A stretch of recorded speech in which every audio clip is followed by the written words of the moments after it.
Hello, everyone. Welcome to the old MCU crew. Jesse, I have a hard-hitting question. Old MCU crew. Look, boy. everything. Yes, sir. yes, JP. What do you get? That's my go-to intro now. Is the old The old- whatever show I'm doing. We call it Ye Old Drop Frames. The old MCU crew. Oh, I loves it. I do. When those three boys get together and talk video games, ooh, sometimes they bring on Robbie and he goes, "Oh, I'm angry at game developers," and it's like, "Oh, it's my favorite." It is. Can I summarize? Bronze, how are you doing this morning?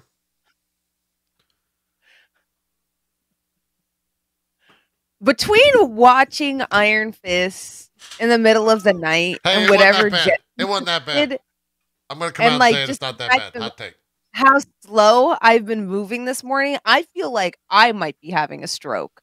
Well, that's not good. Are we in Strokesville? That's also a weird place. Don't go to Strokesville. That's a bad place for a lot of reasons. They only play The Strokes. Yeah. At the local bars. No one comes outside. It's just bad. I don't know what's happening right now. I don't either. I was going to start this show off and ask you, Mr. Cox, what's in a pink drink? The pink drink. Here's the thing. I get it without fruit. Like all things in life. It's the best. This all comes from our dear Sam Strippin. Yes. Years ago at this point, before the pandemic, so that's how I know it's been years, because I judge everything by pre and post pandemic. Yeah. Years ago, as you should. Our dear friend Sam had a drink that he kept drinking on his desk, and it looked like water. And I was making fun of him because I was like, "You're just like Krendor. You just get Starbucks water." And he's like, "It's not water, bro." I'm like, "What do you mean?" He's like, "It's not water." I'm like, "What is it?" He's like, "It's a fruit drink." I was like, "Where's the fruit?" And he's like, "I get it without the fruit." I'm like, "That's stupid." And so one time I went to Starbucks and I was like, "Sam gets that fruit drink. I guess I'll try it." That's what happened. I tried it and I was like, "You know what? The fruit gets in the way of the drink. There's too much damn fruit in my drink." So I went back, was like, "Yo, can I have the fruit drink minus the fruit?" And they were like, "Sure." It's great. It's very good. It's like a delicious little, it's like just a fruity water, but with caffeine in it. Oh, that has that has caffeine in it? They're refreshers. Yeah, they have caffeine in it. So it's a caffeine. It must be like real low caffeine levels because I'm a slug this morning. The pink one that I get is strawberry. That's what I got. Yeah, I love a good pink drink. Yeah. Look, people don't know this about me, but I am notorious for when I go out to a bar, I go out with friends, I will always order one very tall beer and one drink called like Tahitian Treat. Yeah. And I'll just like smart. Oh yeah, that's how I roll. That's smart. Thank you. I'm aware. Yeah. Yeah. Yeah. Yo, chill out. Yeah, your cat got in the coffee this chill morning. Out. That's where the coffee went. We're doing a show, Gomez. Do you mind? I'm jealous of that the coffee cat. I don't mind. Yeah. Can I? So let me ask you a question. Behind you, Bronze, behind you at one point there was, I think, like a tree. And so did you replace all that with a cat? A cat that is, I'm going to let you know, I'm not going to be able to focus. That cat is the most entertaining thing I've ever seen. The cat is just wild. Like, I'm having a moment back here.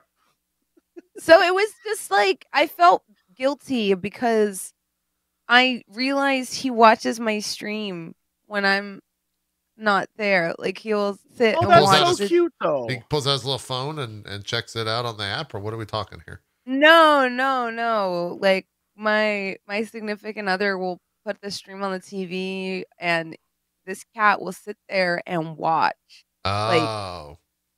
And I was like, oh my gosh, does he miss me? Because I'm like in the next room. So I put his cat tree in here so he had a place to chill out. And now it's his favorite place because he likes to watch the stream. But this morning, he's do not do that. What are you doing? Normally he's okay. But today he has all the energy I don't have. I don't know. That's because he sensed me, another alpha predator. Whoa. Maybe he has an M on his forehead, so my chat has taken to calling him Majin, like Dragon Ball Z style. And I'm like, well, he's definitely freaking gathered up his energy today. Jealous. I want that cat's energy. Clearly, he had a pink drink. Jesse, I don't believe you that there's caffeine in that thing. Is there caffeine in the pink drink? I'm just gonna Google that. Oh, the pink drink is lightly caffeinated. Caffeine comes from the green coffee extract and the very berry hibiscus instant tea refresher, which for 16 ounce is about 45 milligrams of caffeine. Yeah, but I get the venti, so it's going to be more than that. And as a comparison, an iced grande coffee has 165. So it's not a lot. I'm not like... No wonder I'm dying over here. I need like 30 more Diet Cokes to get to normal regulation. No. You don't like... JP, what? You got to think. Think, JP, think. All you got to do is you get your normal coffee. I watched recently. You gotta get your normal coffee, and that's your morning thing. And then the refresher's like your through the day thing. You're not. I see. Yeah, that's why it's a refresher, not a fresher.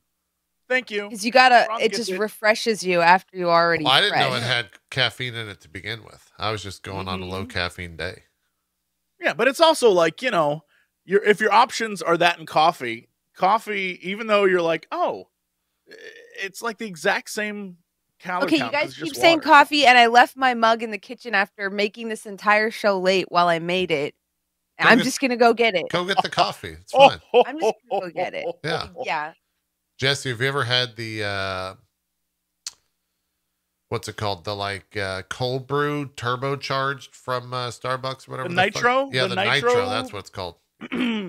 I have. I love nitro brewed anything. That shit's dangerous, man. I had a venti nitro, and I drank it all in like probably, I don't know, 10 minutes. I don't know what the I was not good. Nitro option does to your body, but let me tell you, nitro brews, nitro coffees, nitro anything nitro in front of it, I will solidly be in the bathroom exactly 2 hours later without fail. Every time. Yeah. It is known to I'll be like, oh, they got nitro stuff there. I'm getting it because I love it. But also I need to plan around the fact that 2 hours from now I need to find Let's see a usable bathroom.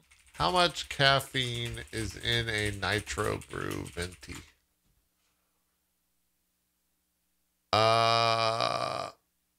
350 milligrams. Yeah, that checks out. A normal cup of coffee has about 100 milligrams. A cat is losing his shit. I love a good losing your shit cat. Those are good. Cats are great. Cats are great when they're other people's cats. God damn, that's a lot. A 16-ounce cup is 280 milligrams of caffeine. I feel like you're just discovering that caffeine is a drug. I feel like I'm on a trip with you where you're like, wait a minute. No, I know it's a drug. Caffeine is a drug? Jesse, I know. Wait, you're having like a moment. You're talking to someone that was like chugging an energy drink every morning for like 3 years because he worked at MLG and got energy drinks for free, Jesse. I know all about caffeine. Okay? And the dangers of it. That's why I'm a little slow this morning because I haven't had any. My body has a giant resistance to caffeine. Warning to everyone out there. I do have water, years ago, maybe 10 years ago at this point, I for a podcast we were doing a long time ago, we were sampling energy drinks to figure out which one was the best. Yeah. Let me tell you, don't drink a ton of energy drinks at once. No, it's bad. My whole body started shaking and I started laughing uncontrollably and was like genuinely scared because I was not in a good place. I was like shaking. Yeah, that's scary. So don't do that. We had my caffeine is a scary story. And then we'll get started with MCU stuff is when, and I've told this multiple times on my own stream, but when, I don't know if it was Burning Crusade or. Oh, it's always WoW related. It's a WoW story. Time. WoW expansion came out and our guild leader decided that he was going to go like 24, 36 hours without sleeping. And he was also in college and also had no dose, which is like a caffeine supplement type scenario. So you knew Sam early then? Maybe. Anyways, He did. I don't know. I think it was like 4 or 5 packets of NoDoz at once, and they had to rush him to the hospital because his heart. God. He was having heart palpitations. He was like Jesse Spano. Yeah. Like, yeah. I'm so excited. I'm so scared. Bad. It was a bad idea. It was real stupid. Someone dared him to do it though, and he's like, "Okay, I'm a dumb college kid. I'll do a shit ton of caffeine." And then he went to the hospital because his heart was beating irregularly. It was a good time. Yeah, let me tell you, no. Yeah. When you feel your heart do some weird shit for the first time, it's not fun. It is jarring. You're like, oh no, I am a flesh machine and I'm falling apart. Yeah. Oh, it sucks. It's not a fun situation. Anyways, on that note, let's go to the big board. The big board, as Jesse says. There's a lot of like Marvel news and rumors this morning. And then we're also going to talk Iron Fist and episode 1 and 2. Black Panther 2 has resumed filming. Letitia Wright returns to the set. She finally has left. I think she was stuck in like the UK somewhere. Because of vaccine stuff. And suddenly she's back. And all I'm saying is, you bet the mouse was like, get a vaccine or else. No, that's what happened. They were like, you want to exist in Hollywood? Get a vaccine. They sent Goofy like with a baseball bat. Yes. Accurate. So yuck. She's back, and that film is back on track. Thor: Love and Thunder is talking about Tessa Thompson, rather, is talking about new powers that Valkryie is going to have in this movie. If it's the power of smooching, I'm here for it. The power of 3-way smooching. The quote, who is she talking to when right, Bronze? Bronze, you don't have to respond to this. Thank you. She talked to W Magazine, apparently. And in said interview with W Magazine, the quote was, she has weird skills, to be honest. She can sense when someone is close to death, and she takes them into Valhalla, which is essentially the afterlife. She can revive people, but when she revives people, sometimes she ends up in their body. It's a weird thing. What? It can be quite erotic. And then she has superhuman strength and is essentially God. I was very close. I was very, very close. I don't. Yeah. That's kind of weird. They were asking her about the movie and stuff like that, and she says, I can tease that she's definitely the new king of Asgard when we find her. And as was the case in the last, I think this is a misquote because it says, as was in the case in the last 4. But I think she meant to say Thor, or she actually said Thor and they just wrote 4. But it says, as was the case in the last 4, I would say that she's part of an adventure that involved Thor in the sense that it's called Thor: Love and Thunder. And I'd say there's some cool stuff going on. We have some new characters. We have some folks potentially from other pockets of the MCU. Then we have some folks maybe that we've seen before.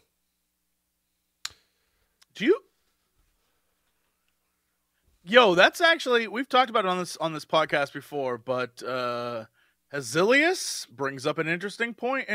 Is Valkyrie going to save Jane Foster from cancer? And then come back in her body? I'm just saying, like, if they do that, yeah. If they do that plot line, sure, which already is like a whoa plot line, real dark. Then I don't know if it's like, I don't know. I mean, I guess I understand why they would do. I don't know. I don't know. That's the way I would go with this story, but yeah. Okay. Yeah. I don't know. I don't know why she also threw in the line, it's a weird thing. It can be quite erotic. Oh, because she's like in Natalie Portman. But that, like, she's going to take her. Oh, are they going to do like I feel like something happens in that, like, I feel like she comes back in Natalie Portman's character body and like her and Thor bang or something. I would not be all right with that. What the hell is like it could be quite erotic. Like, why would that? Huh. I don't know. That's a weird thing. I do think it'd be interesting that, even though it's kind of sad that the last scene is her like, I'm taking her to Valhalla. And then like Thor has to say goodbye to his one love. Something like that. I don't know. It's I don't know. Who knows? Could be weird. Probably will be. Andrew Garfield, once again, in the news. He's opening up of his interviews and talking about it's weird to talk about this because some people haven't seen the movie yet. Let's just say he's talking about other films that he's been in. And apparently he straight up lied to Emma Stone about some recent films that he's been in. He didn't even tell old Emma, his ex-girlfriend and co-star. Good. He also talked, I thought this was a rather funny story. So one of the leaks that caused all of the internet to believe him to be in a potential movie around Spider-Man was that there was a DoorDasher who said he just delivered to Andrew Garfield in Atlanta and that he was very fucking rude to him during the peak of COVID. And that's why everyone thought like, oh, he's in Atlanta. Spider-Man's filming in Atlanta right now. He's going to be in the film. Right. And so like now that the movie's out and people have seen it, he finally was able to like give his side of the story about how this guy demanded to see his ID, but he didn't want to show him his ID because he was also afraid of COVID because he didn't know anything about COVID at the time because it was so early on during the pandemic. Sure. That he refused to give the guy his ID, and eventually his friend had to like quote bail him out of the situation by showing the ID and showing like, oh, give me my food, whatever. But the DoorDasher was the guy that reported on it, and that's what led to all the rumors. So like, I can't even imagine being like, what the fuck do you do being a movie star that you can't talk about the movie? You're like sworn to secrecy, and a fucking DoorDasher is the guy that like outs you for being in a specific area, filming a specific thing. That's wild to me. Did he order alcohol? Yes, that's what it was. Why they need ID? Yeah. Oh. It was alcohol. That's on him. He has a friend right there who could have gone to go get the alcohol. Yeah. They don't give it to you unless you have an ID. That's right. Yeah. The full quote is, so the guy comes to the door. It's kind of a long story. It says, so the guy comes to the door, the delivery guy, sweet seeming, nice seeming guy. I open the door. I've got my mask on, my hat. I'm like, thanks, man. He's like, yo, I need to see ID. And I'm like, huh? He's like, I need to see your ID. And I'm like, no delivery food has ever asked me for my ID. This is interesting. And by the way, he's kind of like really close to the door. At this point, I'm like, I've got to go to set tomorrow. I don't want to risk shutting down a Marvel set in the middle of a pandemic. So I'm just like, sure, 1 second. Would you mind stepping a few feet back because of code and everything? And he does. Then I'm like, sorry, why do you need to see my ID? The guy says, so I can check that it's you. And he goes, first of all, my account is not in my name. And he's like, yeah, that's because you got alcohol. I'm like, no, I didn't get alcohol. I didn't get any alcohol. I got some tacos. Then his friend came out and bailed him out of it, diffusing the situation. But then the delivery guy took to the internet, calling Andrew Garfield an asshole when he like dropped off his food. Okay, so he didn't. So the driver there was no thought he ordered alcohol, Yeah. but he thought, okay, interesting. I was gonna say, I was like, if I was a celebrity and I didn't order alcohol and someone asked me for my ID, I would assume it's because they're trying to place who I am and find out. Unless he had ordered alcohol, because then they just check everyone's ID. That's just what they do. That's interesting. Yeah. So kind of wild there. Kind of wild. I would like, how do you even tell that to Disney of like, yeah, some delivery guy outed me here. It's like, why the fuck did you order? I don't know. That's what I'm saying. Like, if you're on set with Disney, like, there's got to be a dude. There's definitely PAs on set who are like, sure thing, Mr. Garfield, I'll get you the alcohol. Yeah. There's no, like, I mean, this was at night. Right. They were like at a friend's house, probably. Yeah. Excuses. But like, let's talk about like the actual tea, though, Jesse, which I'm sure is a thing as well. Because I recently I'm friends with a lot of convention staff, especially by involvement with Penny Arcade. And there is a subset of like famous person that their main thing is looking as approachable and chill as possible to everyone around them. Sure. So they want to be like the Keanu Reeves, to the point that like they'll create issues at cons when people crowd around them, and they keep refusing con security to like have. Oh yeah, Jesse's one of those people. Yeah. Because they gotta show. They gotta show how true. cool they are. They gotta show like, oh no, I'm chill. Even though I'm creating a fire hazard and I'm creating an unsafe scenario because now there are people swarming and collecting in this area that's supposed to have through traffic. Because I've told all of the con staff that if they ask these people to leave, they're going to make me look like an asshole. So I've decided that I need to look approachable and down to earth at all costs. The reality is usually those people aren't very down to earth, and that's why they've... well, I will say Jesse's very down to earth, but he's also one of those people. I get what you're saying. I am always yelled at cons. That's because someone stops me, I stop. Right. And I'll talk to them, and then other people will stop. And then it becomes a fire hazard, and I know it's a fire hazard, so I'll like listen to people. But I am 100. Like I'll get out the way or like move to the side. But I'm 100% that problem. Oh, I'm aware. I know who I am. Yeah, yeah. The PAX people are not huge fans. What about being nice to them? I am. I'm very nice to the staff. If they ask me to move, I'm not like no. I'll be like, okay, where should I go? Oh, okay, so then you're not who I'm talking about. But like, I've talked to like enforcers and con staff that have been like, hey, we're gonna try to disperse these people and ask you to move along, and they're like, no, I don't need your help, and it's like, well, obviously you do. You're being mobbed. That sucks. A lot of people. The problem is a lot of people view the con staff as like you're just people who signed up. You don't really have any power. Yes, they view them as like outsiders and assholes, and like these are my public, these are my fans, and that is you're treating them assessment. Yeah. They're just job trying to do make their sure job. People don't die. I had the exact same thought when I think you have to have worked retail at some point in your life to truly appreciate shitty jobs. And I know being like a con, like walking the con floor as like an enforcer, not a fun task. And so like I have immense patience for all sorts of people, especially they're if you're always like great. I've never met a like asshole whatever. enforcer. They're always fantastic people. Yeah. Unfortunately, a lot of talent isn't very nice to them. Because they have to look like the good guy in front of their audience, right? Bronze, I don't know how to tell you this, but a lot of talent are kind of assholes. Garbage people. Yes, there's a lot of. I will say that even though I am notorious for taking up hallway space, I do that because the other option of going to the signing area is embarrassing because they always stick me next to like Jacksepticeye, and I have to sit there and watch girls literally scream their guts out, like like the Beatles are in town.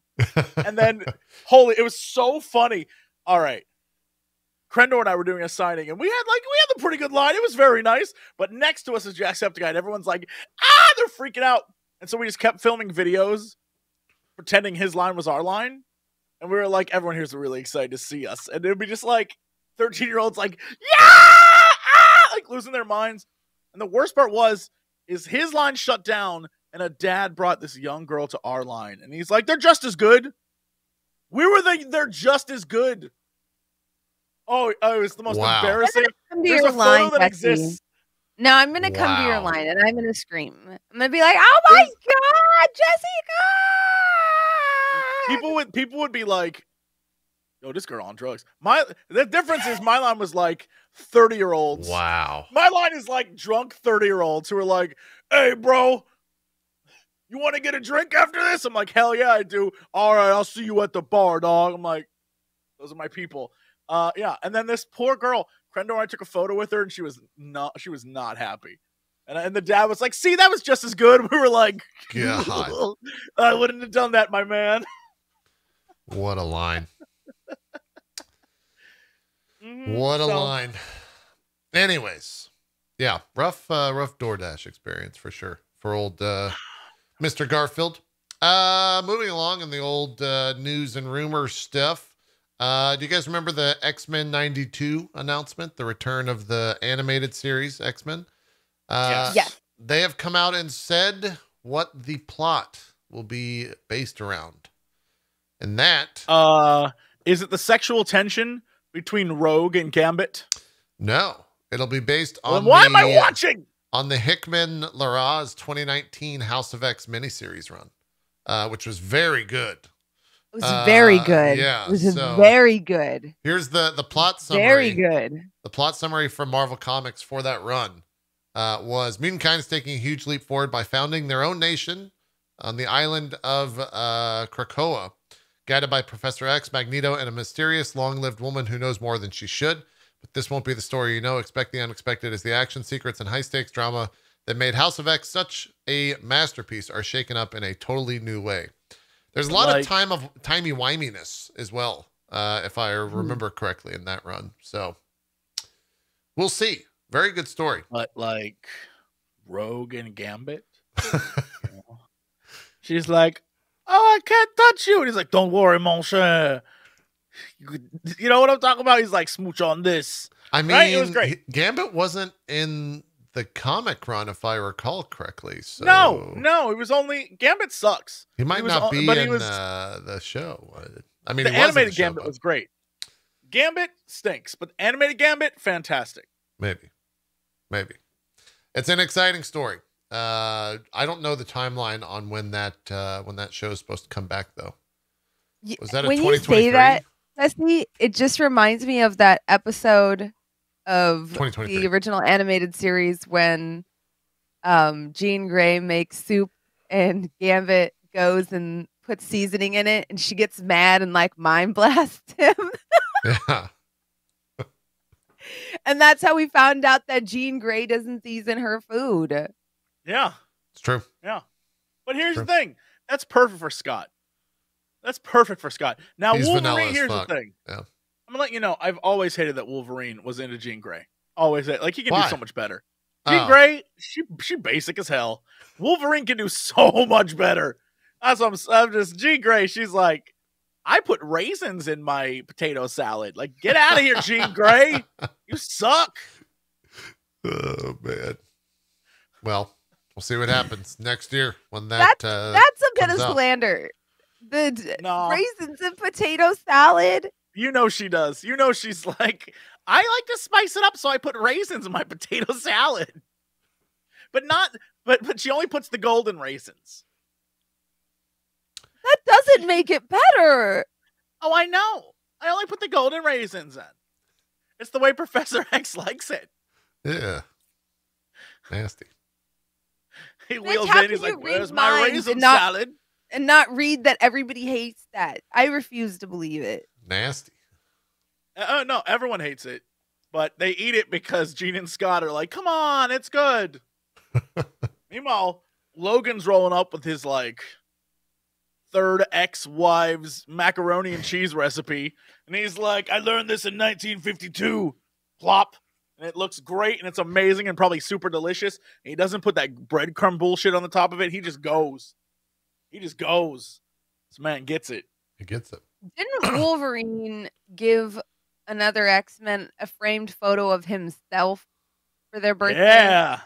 Probably.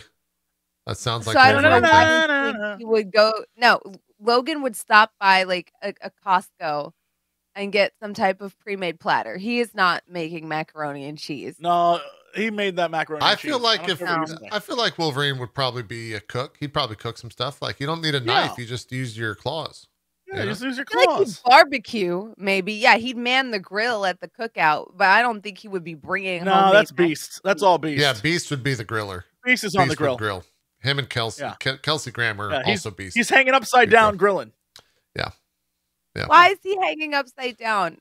Because that's what Beast what else does. is he gonna do? Yeah, that's what Beast does. Yeah. Him and Nightcrawler. He hangs upside down and grills. Hidden next to the grill. Hanging upside down like a bunch of Nightcrawler is the gopher. Nightcrawler's the gopher. He's going back and forth from the yard to the kitchen in the manor, where he's like teleporting back and forth, grabbing and like. He goes like Beast is like, I need some buns, and Nightcrawler's like, he's okay. like, yeah, we're out of buns. Yeah, and he's like, don't worry, I'm Kurt Wagner. He is the goodest boy, and realistically, he would be the one that everyone would be like, hey, we're out of ice. Can you run to the store? And he is so sweet. He would be like, of course, mein Freund, and he would get in his car and drive to the store and have a horribly racist encounter because he's a blue demon man and get the bag of ice and come back and be like, it's no problem because he's just so sweet. He's the goodest boy and everyone should love Nightcrawler. Now, I like him in comics and I like him in the show, but am I one of the few people that thinks he sucked in the movies? or did the movies just suck in general? I thought the second X-Men was very good. Weren't great. It's been a very long time since I've watched. I'm trying to remember. The scene. Look, I go back and watch the intro to X-Men 2 again, and tell me that he is not amazing in that. When he invades the White House, that is the coolest effing scene.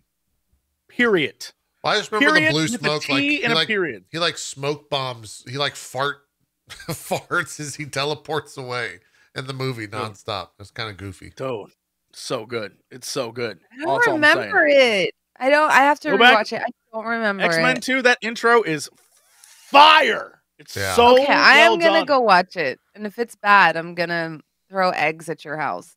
No, you're gonna bring those eggs, and we're gonna make omelets because you're gonna be so happy that you watched that movie. I want some You're gonna be like, I can't believe what a great intro. I'm telling you, the music is on fire.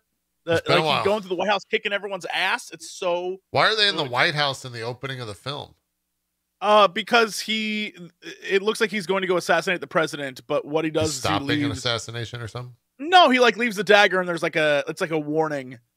But I don't want to spoil if people's never seen X-Men 2. Oh, okay. I remember the plot of that movie now. But the idea is he's like, I'm one man, and I literally took out every Secret Service agent. Yeah. Like mutants and that's why the president is like, we have to stop these mutants.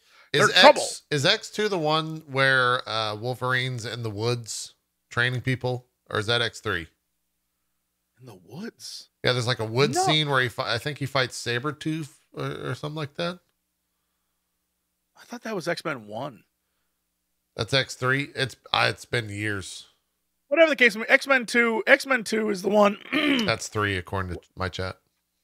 X-Men 2 is the one where the government is like, we have to stop these mutants, and that's why Magneto's like, see, Charles, see, I told you they'd come for us eventually. Yeah. Is he in jail already at that point with the chess pieces? Oh, okay. Yes. Yeah. X-Men 2 that's the one where he breaks out of prison. He's like, yeah. That one's dope. Okay. All right. X-Men 2 is fantastic. Well, speaking of X-Men, I don't know if this qualifies as a spoiler because it's rumor mill, but I'm going to put up spoiler tags for Multiverse of Madness because some of the stuff might be real. So if you don't want potential spoilers, wait till that graphic goes away. The number of things coming out about Multiverse, there is a lot. Insane. There is a lot. So here are the cameo rumors for this film. Also with the date tied to just for clarity's sake, the reason why everyone knows this, air quotes, is because they recently shot all the reshoots for the movie.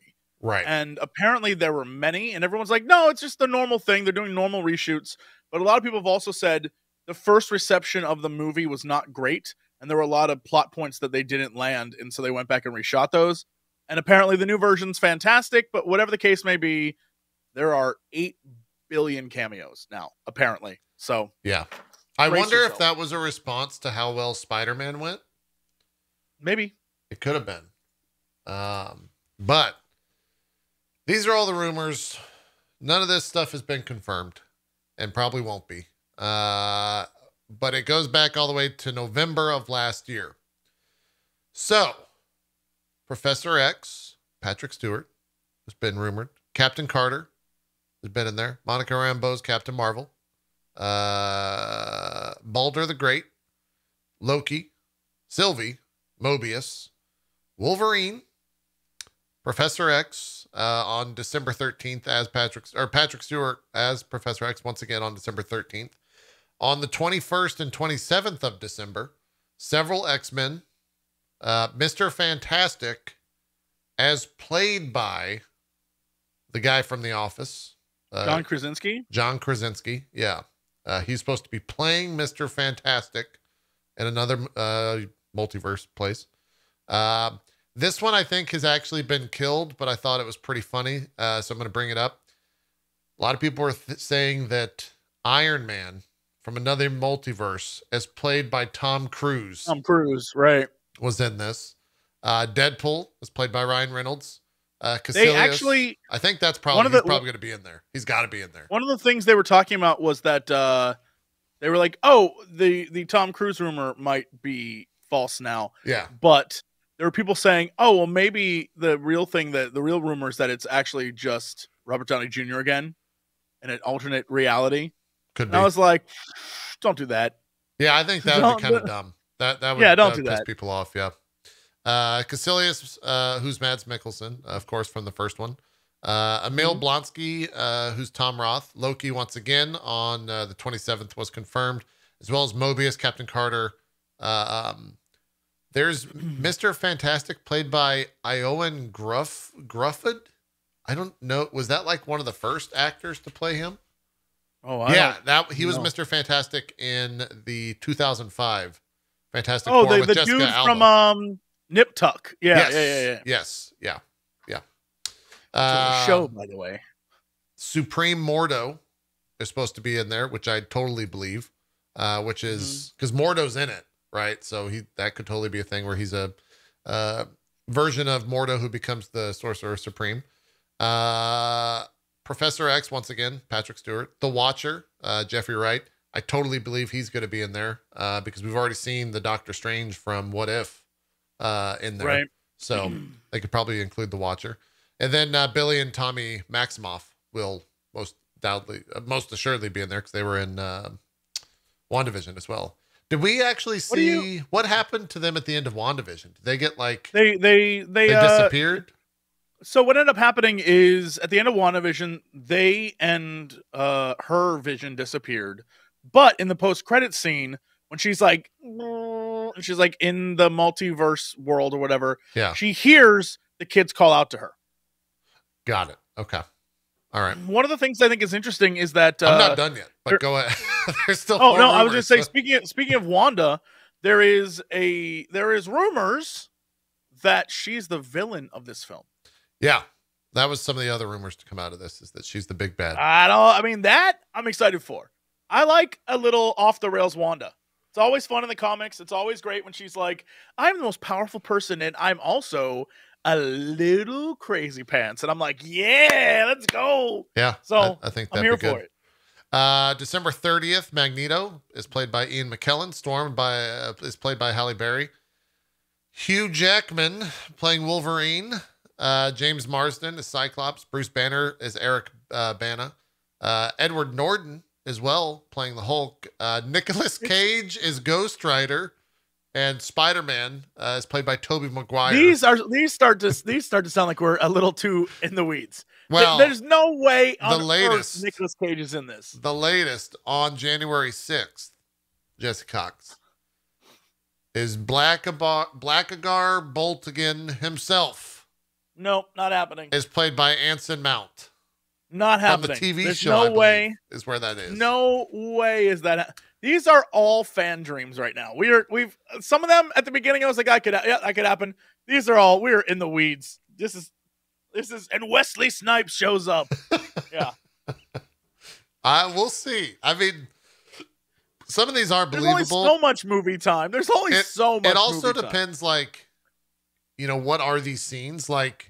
Is America Chavez just like blinking from like place to place and like hopping into a world and sees like a fight scene where like Wolverine and Ian McKellen are like fighting or some shit, and then blinks away and goes to another multiverse? Or are they full-fledged scenes where there's like dialogue and like what's happening in this place, blah blah blah?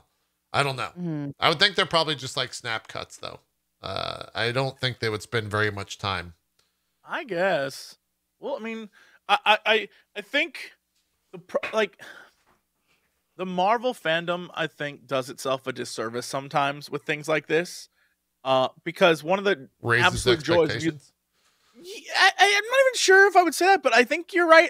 Basically, it reminds me of that moment in, I think it was Deadpool 2, the like opening the door scene and seeing all of the characters there, and then closing the door. I feel like that's the kind of level we're going to get at. But that moment was made great because no one expected that to happen. And when it did, you're like, oh, these goofballs. Which I think is fun to see, like, the X-Men show up unexpectedly. Or to have different characters cross over. I don't know. Now everyone's like, okay, here's what's going to happen. Here's the plan. Yeah.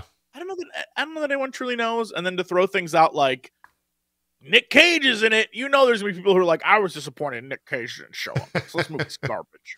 Sure, I agree. So. A lot of these rumors, I think, start, or rather being added to by a reporter by the name of Grace Randolph. She's the one that reported new details after the recent screening of Doctor Strange 2. That is where the Wanda being the villain rumor comes from, and the fact that she's not watered down.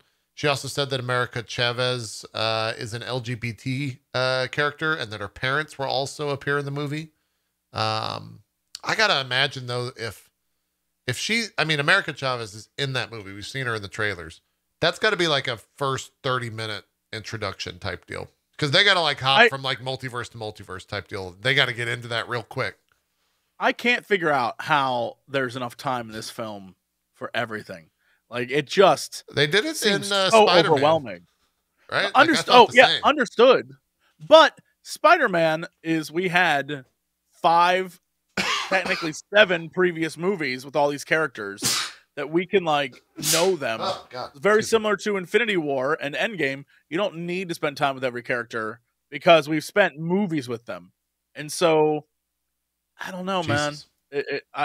There's a lot going on in this film. Yeah. So I agree with that. I think I also saw that the original cut was like 3 hours, and now the new cut's a little bit under 2.5 or 2:20 or something like that.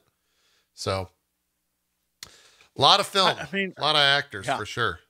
Interesting that they would cut it down. I wonder what that means at the end of the day. I mean, maybe they cut some of the cameos. Maybe. There's too many.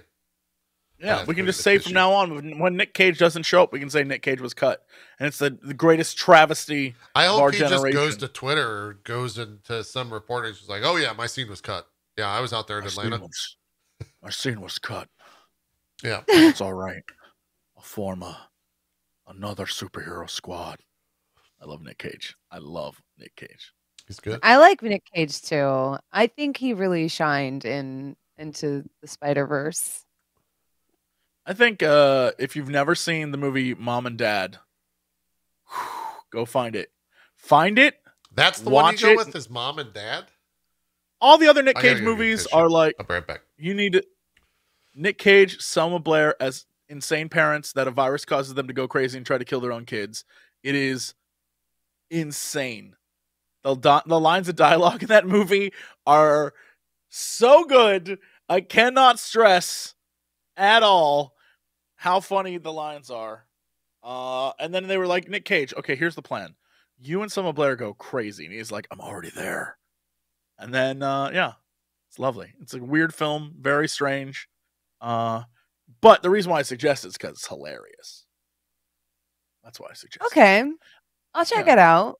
I wouldn't, like National Treasure and all, like, Face Off, whatever. Everyone's seen that. Like, I'm giving you a deep cut.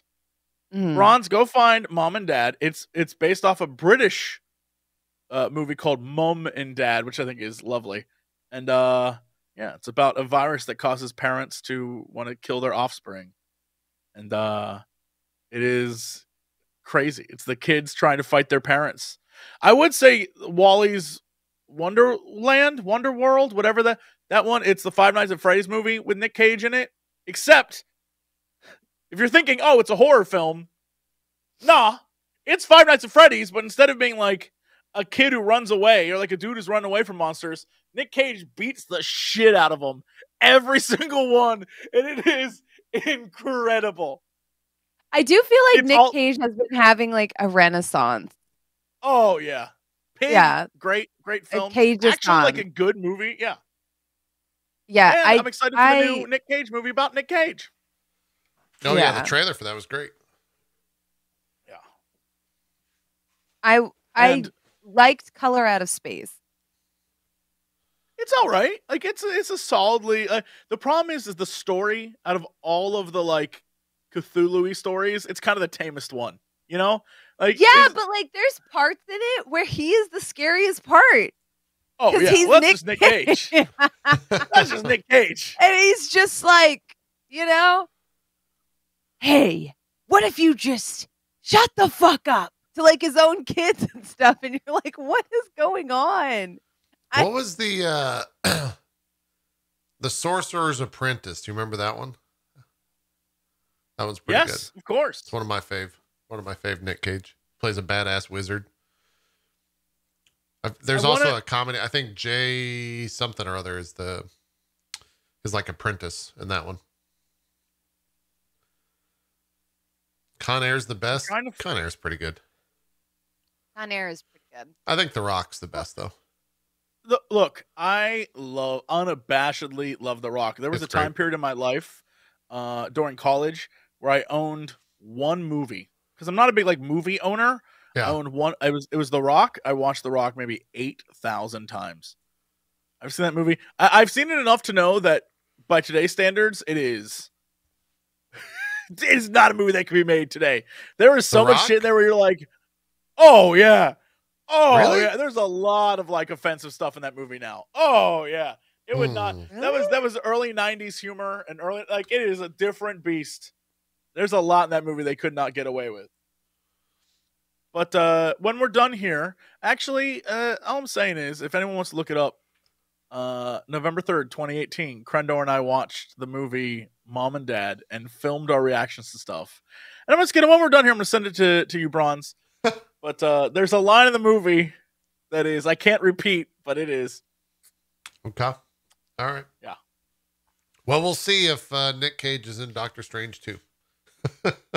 I would assume more of these rumors are going to be out and about, especially if these screenings continue having leaks. But the other thing that has the Marvel world abuzz is there's a Moon Knight trailer tonight. I don't know, Bronze. I think you usually record stuff Monday evenings, correct? Yeah, are you recording something tonight? No. Okay, well then we can do a trailer reaction then if you guys want. Because it's premiering tonight.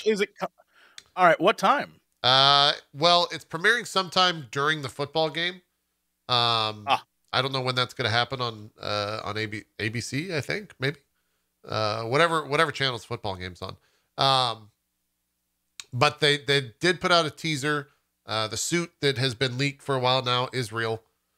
That is the suit in the show. It also like animates onto him. Like he doesn't just like put the suit on. It's like a part of his being somehow or some way. The little snippet that they released. We can watch the animation if you want.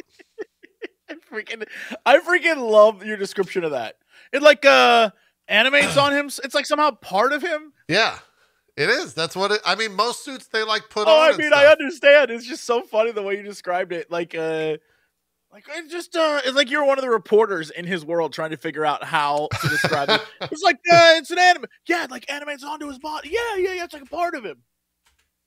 Like Spawn, kind of like Spawn. Yeah, it actually is kind of like Spawn. You are not wrong about that. Yeah. It was a very quick little thing that they released. Ethan Hawke is the bad guy, but we don't know who the bad guy is. They still don't know who this guy is. It's this fella right here. That's Ethan Hawke is the bad guy. He's either people have either or pinned him down to two different things. One, he's like some super crazy strong vampire named like Mortis or some shit, who I don't know. Apparently he's from the Spider-Man world, and he's very strong. Or he's some like guy that's running for mayor. And he's kind of the foil. He's like a powerful politician that's like a foil of Moon Knight. So that's him though. And then here's his there's like the suit right there. Little transformation. Oh yeah, sort of like coming onto his body. Yeah. Does it come? It comes off his back? Yeah. It like wraps around him like a mummy. Yeah. Kind of interesting. But this is also, they do a little like nod to Some like spookiness right there. So I don't know. I don't know what we're in store for. This is one of those ones I'm kind of confused. Yeah. Is this a spoiler? Are we still in spoiler territory? No, I can remove that. Thank you. Sorry. My sneezing fit is like taking over my morning. I don't know where all this. It's the goddamn pink drink. I'm allergic to the pink drink. Sometimes it happens. Probably that Namazu poking out from the side of your screen there. This giant ass boy, just like, oh hello, usually fish there. Like this, but he fell down. What is zoo? A Namazu, a little tiny fish, catfish boy. Is that like a Tom Kench skin or? Yeah, it could be. Yeah. Could be. The other cool thing today to tie it into Moon Knight is that today, January 17th, is a full moon with 100% illumination. There's only 12 of those a year. And so they chose today as the launch date. I don't know if that's rather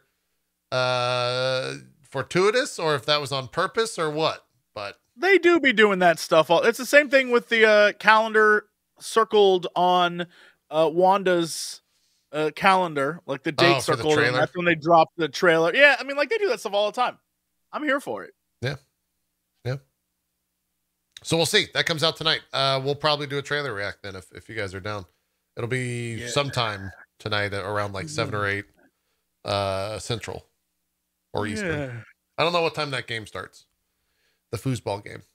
And then the other thing, which I'm going to put up and go and run and get more tissues. Jesse, you were actually asking about this. Yeah. It's an MCU time order. They released this. And it explains why no one's talking about the giant man in the middle of the ocean. It explains nothing. It doesn't explain why. I'm going to go get some tissues. I'll put you on speaker. It explains nothing, JP, because... Wait, so in Hawkeye, we are in a post-Eternals timeline. Exactly, which means either Eternals has to happen in the spring after, like it starts in the winter and happens in the spring afterwards, or I just don't understand how Hawkeye can be in New York and everyone in New York is like, Merry Christmas, everyone! What a great time to be alive! When a literal spaceman appeared in the sky, Bronze, I would be like, religion is a lie. We are all pawns of the space gods. There would be literal cults.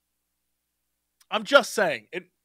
I find it has someone. I just need someone in the MCU, any character, to be like, man, that big spaceman on and the Pacific is wild, right? And that'd be fine. Anyone could say it. Anyone. It could be Ned. Ned could be like, man, I was just Googling that weird spaceman. Anyone. I'm just blown away. This is not happening at all. It drives me crazy. What it would that man came out of the ocean, the tides would like everything. He's a planet-sized like there would be look at the tsunami that just happened recently. The tidal waves that occurred because of that volcano eruption that hit Peru and Santa Clara and up, it's like that was so. All I'm saying is, if a man did that, the west coast of the United States would be flooded. There would be people would be like, yeah, well, Avengers Campus West is underwater. I don't think they got into the science of that because, like, I'm aware. If we're being real, if something that large came out of the ocean, the amount of water displaced. That's what I'm saying. Guys, there was an alien on the side of the planet. Okay? Yeah. So, like, that's gotta fuck with, like, this, a lot of stuff. Not to mention the tremors and stuff, but... Yeah. The whole world would have it would have affected everyone. They just faked it. Do you know what I mean? I think they just like faked it.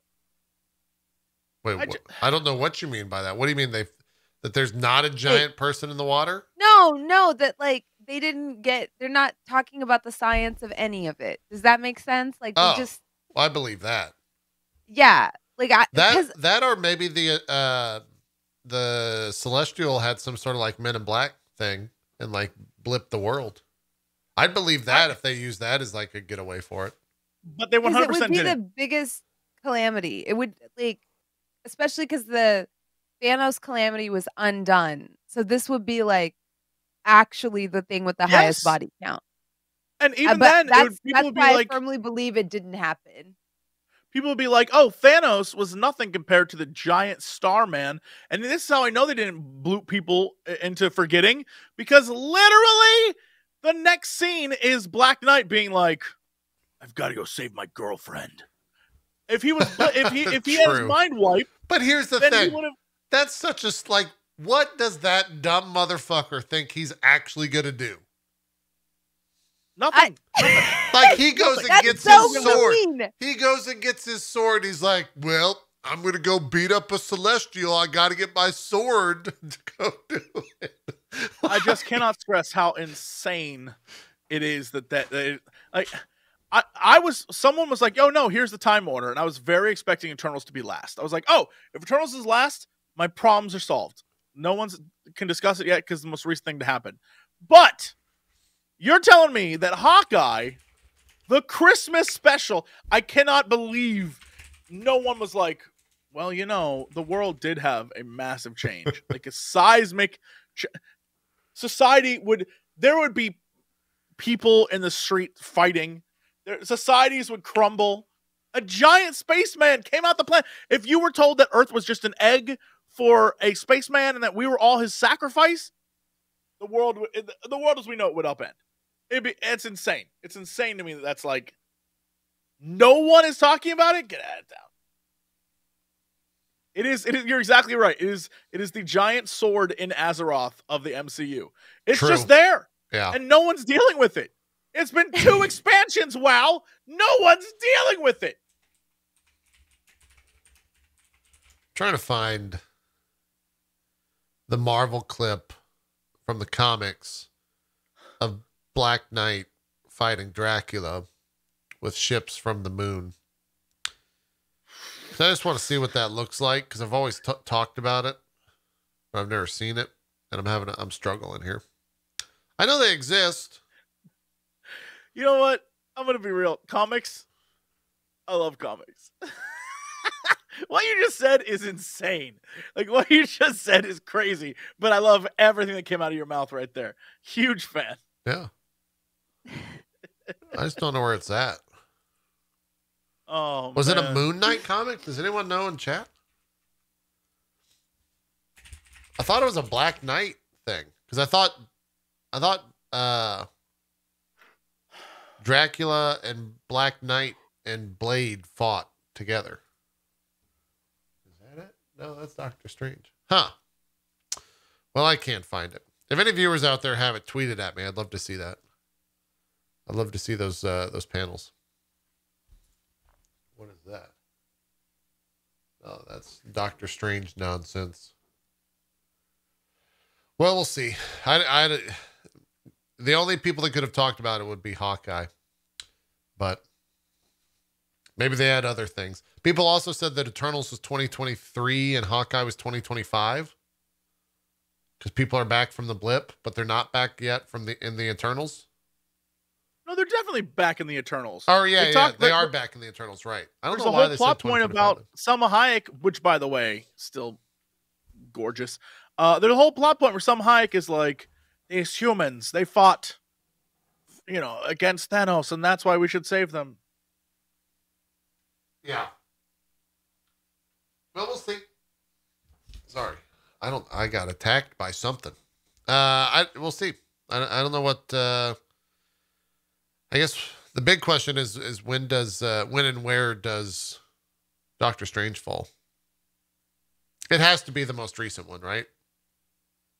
It's got to be the one that like loops in all this stuff. I would think. Who could say? I genuinely don't know. Yeah, who could say? You guys want to talk some Iron Fist? I have been waiting.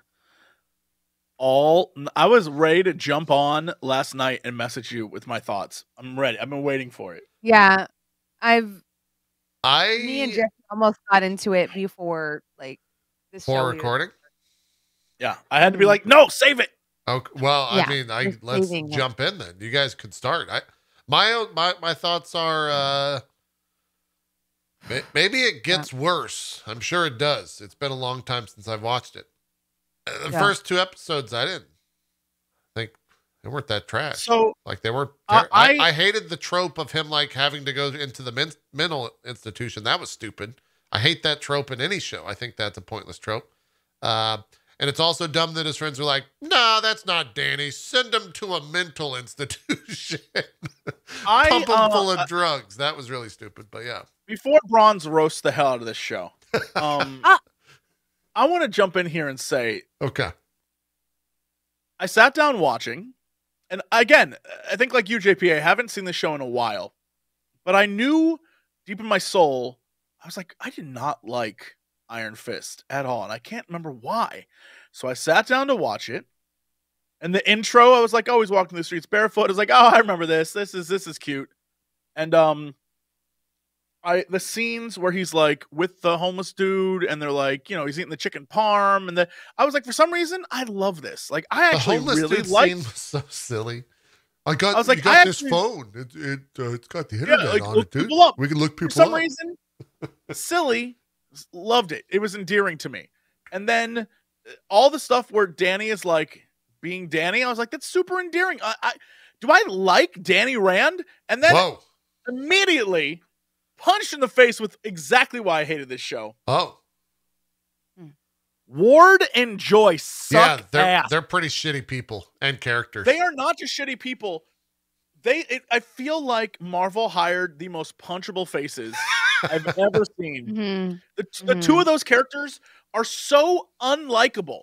Like I feel bad for their actors because I'm sure they're lovely people. Yeah. But Joy and Ward are so unlikable, and that does not change for the rest of the show and even into season 2 shit. Yeah, they're very unlikable. They're like one trick as well. They don't have any character development. They just become worse people. Every time Danny shows up and Joy does that like eye thing where she's like freaking out that he's there, I like wanted to shake her and be like, stop it. You two are the worst. And then when they do the background reveals of their relationship as kids, I'm like, they sucked even as kids. Yeah, they were assholes as kids. Irredeemable. They're so bad. And then the fact that it's like, oh, so our father who is dead is actually alive and he still sucks too. I'm like, everybody in this show sucks except for Colleen and Danny. And here's the thing. Colleen is queen, 100%. I love everything. I was like, oh, I think I actually like Danny Rand. I think I like Colleen. I just hate everything else in this show. Everything else in this show sucks. And it's not, again, it has nothing to do with the actors. I just think the two characters, the two villains, are ass. Like they are worse than like, I am the Demon Lord. Like any other character you could have brought into Marvel would not be as bad as these two business people that I'm like, I hate them passionately. I was watching the show like everything they say, every line Ward says, like, F this guy. This guy sucks ass. I hate him so. Oh yeah, bitterly hate Ward and Joy. And I realized that's exactly why I dislike this show, because they ruin it. They're so awful. I would agree. Oh yeah. I would agree. They were so awful that I legitimately forgot that they were like a major part of this show. That's what I'm saying. Because all I remember was like Jessica Henwick, fantastic. And like Danny Rand says a lot of dumb shit. But I don't necessarily dislike him. He's just kind of like has an endearing quality because he's like a man out of time. Where he's lost a bunch of years. He's been in like a freaking monastery up in Kun Lun. And I like understand, even though Danny's not like the most, like, it's not a character that I would be like, yeah, I want to see more of that. At least I understand what they're going for. In the comics, he's really badass, which is an unfortunate thing because he's not necessarily. I feel like it's hard to do a Netflix show around Iron Fist. It really has to be like a Disney Plus show. Well, what ends up happening, and this is what I do remember, and maybe we'll get to it, is if we keep later on, like Danny Rand early, I think to me at least, is very endearing. Later on, Danny Rand is like, I know nothing of business, but I shall run this business. And it's like, oh no, you suck too. Yeah, so even characters that I liked in the beginning I end up hating later. So, but currently, if we're just talking about these 2 episodes, and episodes 1 and 2, I liked Danny Rand. I liked him as a character, but everyone else, I was like, nah, this is a sign of things to come. All these other characters, I hate all these characters. Everyone else in that show, hated. Colleen, thank God, comes along and been like, I think she even had the attitude of like, I think you all suck. And I was like, yeah, when she first meets Joy, she walks in, she's like, I don't know what the fuck I'm doing here. This is from Danny, and then it's like a bag of M&Ms, and she's like, oh, the brown ones are gone.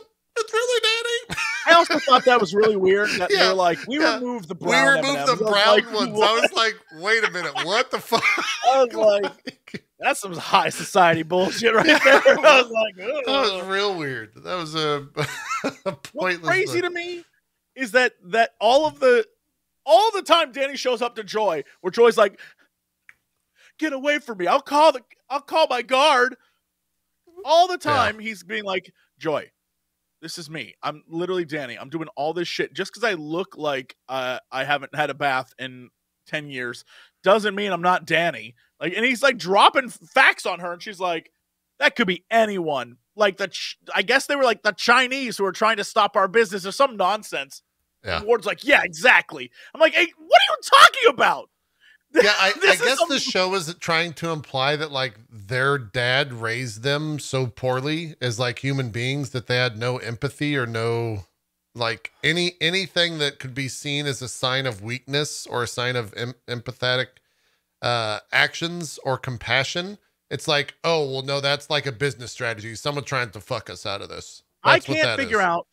Because they were like that the entirety of the thing. They're like, well, do you want us to kill him? And it's like, what the fuck? Like, how do you get to that? Straight up, the moment earlier where they're playing Monopoly, and Ward literally is just like, I don't want to give you the money.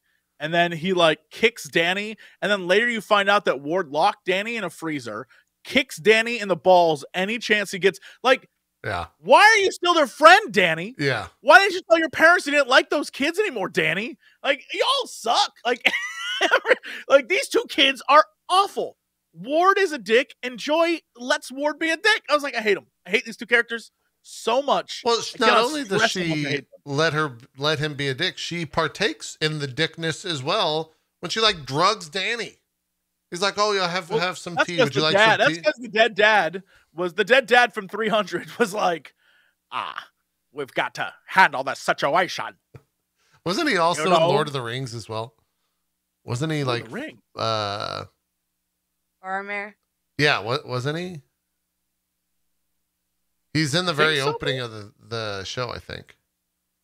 Anyways, or in the movie. It doesn't matter. Oh, he's Faramir? Is that true? Oh, we gotta look this up. I think he is. Very briefly. But yeah, oh yeah, totally. It's totally him. The worst part of the show, I agree with Jesse in your idea that Joy, the Meachums, they're just dog shit people. Yeah. Suck. Yeah. They're so bad as human beings, they bring down the rest of the show. I'd agree. Like, it doesn't even have a chance to fly because they're holding it down by being so terrible, and it lasts too long. Like the story arc of like, we don't believe you lasts so long. Yeah, the full 2 episodes. Well, I don't even know if they fully believe him yet. I think it takes like 2.5, or because it doesn't happen until the 3rd episode. I haven't watched it yet. Too long is the answer. Yeah, sucks. Yeah. Anyways, me and Jesse have dominated the conversation. Bronze, please hit us with the cold hard facts. I don't even want to talk about it. I don't even want to fucking talk about it. I hate this fucking show. I you don't like any aspect of it? There's no redeeming aspect at all? Let's talk about it. Tell me what Colleen you did like. Wing is okay. But when Jesse said Danny Rand is likable, I felt something inside my brain disintegrate. You know? Like, am I smoking fucking crack? Like, what about this guy is likable? What about him is likable? I thought he was. As a character. All right, I'll shut up. I'm gonna talk now. Okay. All right, Hotel Bronze. There's so many moments where like he could be a cool character, but he comes off as this like pretentious know-it-all that went to India and meditated, and he's back. And like the excessive cutbacks to his family dying in a plane crash. There is a lot. It's you are right. So many. I thought I watched 8 episodes, but it was only 2 episodes. There's like 20 cutbacks to the same scene. You're right. It's such a bad scene with him being like, "Get back in your chair, Danny. Look at me. It's gonna be okay. Hold on to me." Dude, and I was like, when she flew out of the plane, that shit was hilarious. I laughed because that scene is so dumb. And we had to fucking watch it like 8 times in 2 episodes. Even Gomez is over it. It was I was like, how? I literally thought, I was like, did I accidentally watch 17 episodes? How many times have we cut? Like, how many times have we cut to this stupid fucking scene? How many times have we cut to this? How many times have we cut to this? There's a lot. So many times. And I think that kind of drives home like the base problem of this show is that nobody has any kind of motivation. Like, he comes into the episode and he shows up at this company that he used to own with this pretension of like, 15 years ago, I used to skateboard through these streets. This was my store. I know it in and out. Trust me, I got this. And you're like, okay, but like, why are you here? And at one point, he asks himself that question. When he's in the asylum, he literally says, why did I come back? Yeah, maybe I shouldn't have. And I'm like, why are you here? And why are you here? Are you trying of heaven of Kun Lun? Like, like it's so strange. Like, he shows up, and the entire time I'm like, what are your motivations? What are you hoping to accomplish by hounding these 2 people? Like, are you trying to get your empire back? Has your company been involved in bad things and you don't like that your name is on it? Like, why are you here? If you are the Iron Fist, the defender of Kun Lun, like, why are you here? I'm just curious. And he himself does not answer that question until his mistreatment is the reason he's there. But it still doesn't answer why he came there to begin with. He himself says, like, I don't have any family. I don't have anybody I could do a DNA test against. I'm like, that's correct. Why are you here? And even when he reaches above the door to get the key and go into this apartment, not knowing that it's the wards, the entire time I'm like, you've been dead for 15 years, my dude. You're going to walk into someone else's fucking apartment? But there's so many little things that to me as a woman are just a giant fucking red flag that make him not likable, that you could not imagine a character that you want the audience to like to engage in that. And the big one that really stands out to just prove my point, Colleen Wing, great character, love her. He's standing in her dojo. The pretension with which he's like, I'm here to challenge your master. Like, hey, hi, honey, I know a lot more about this than you do.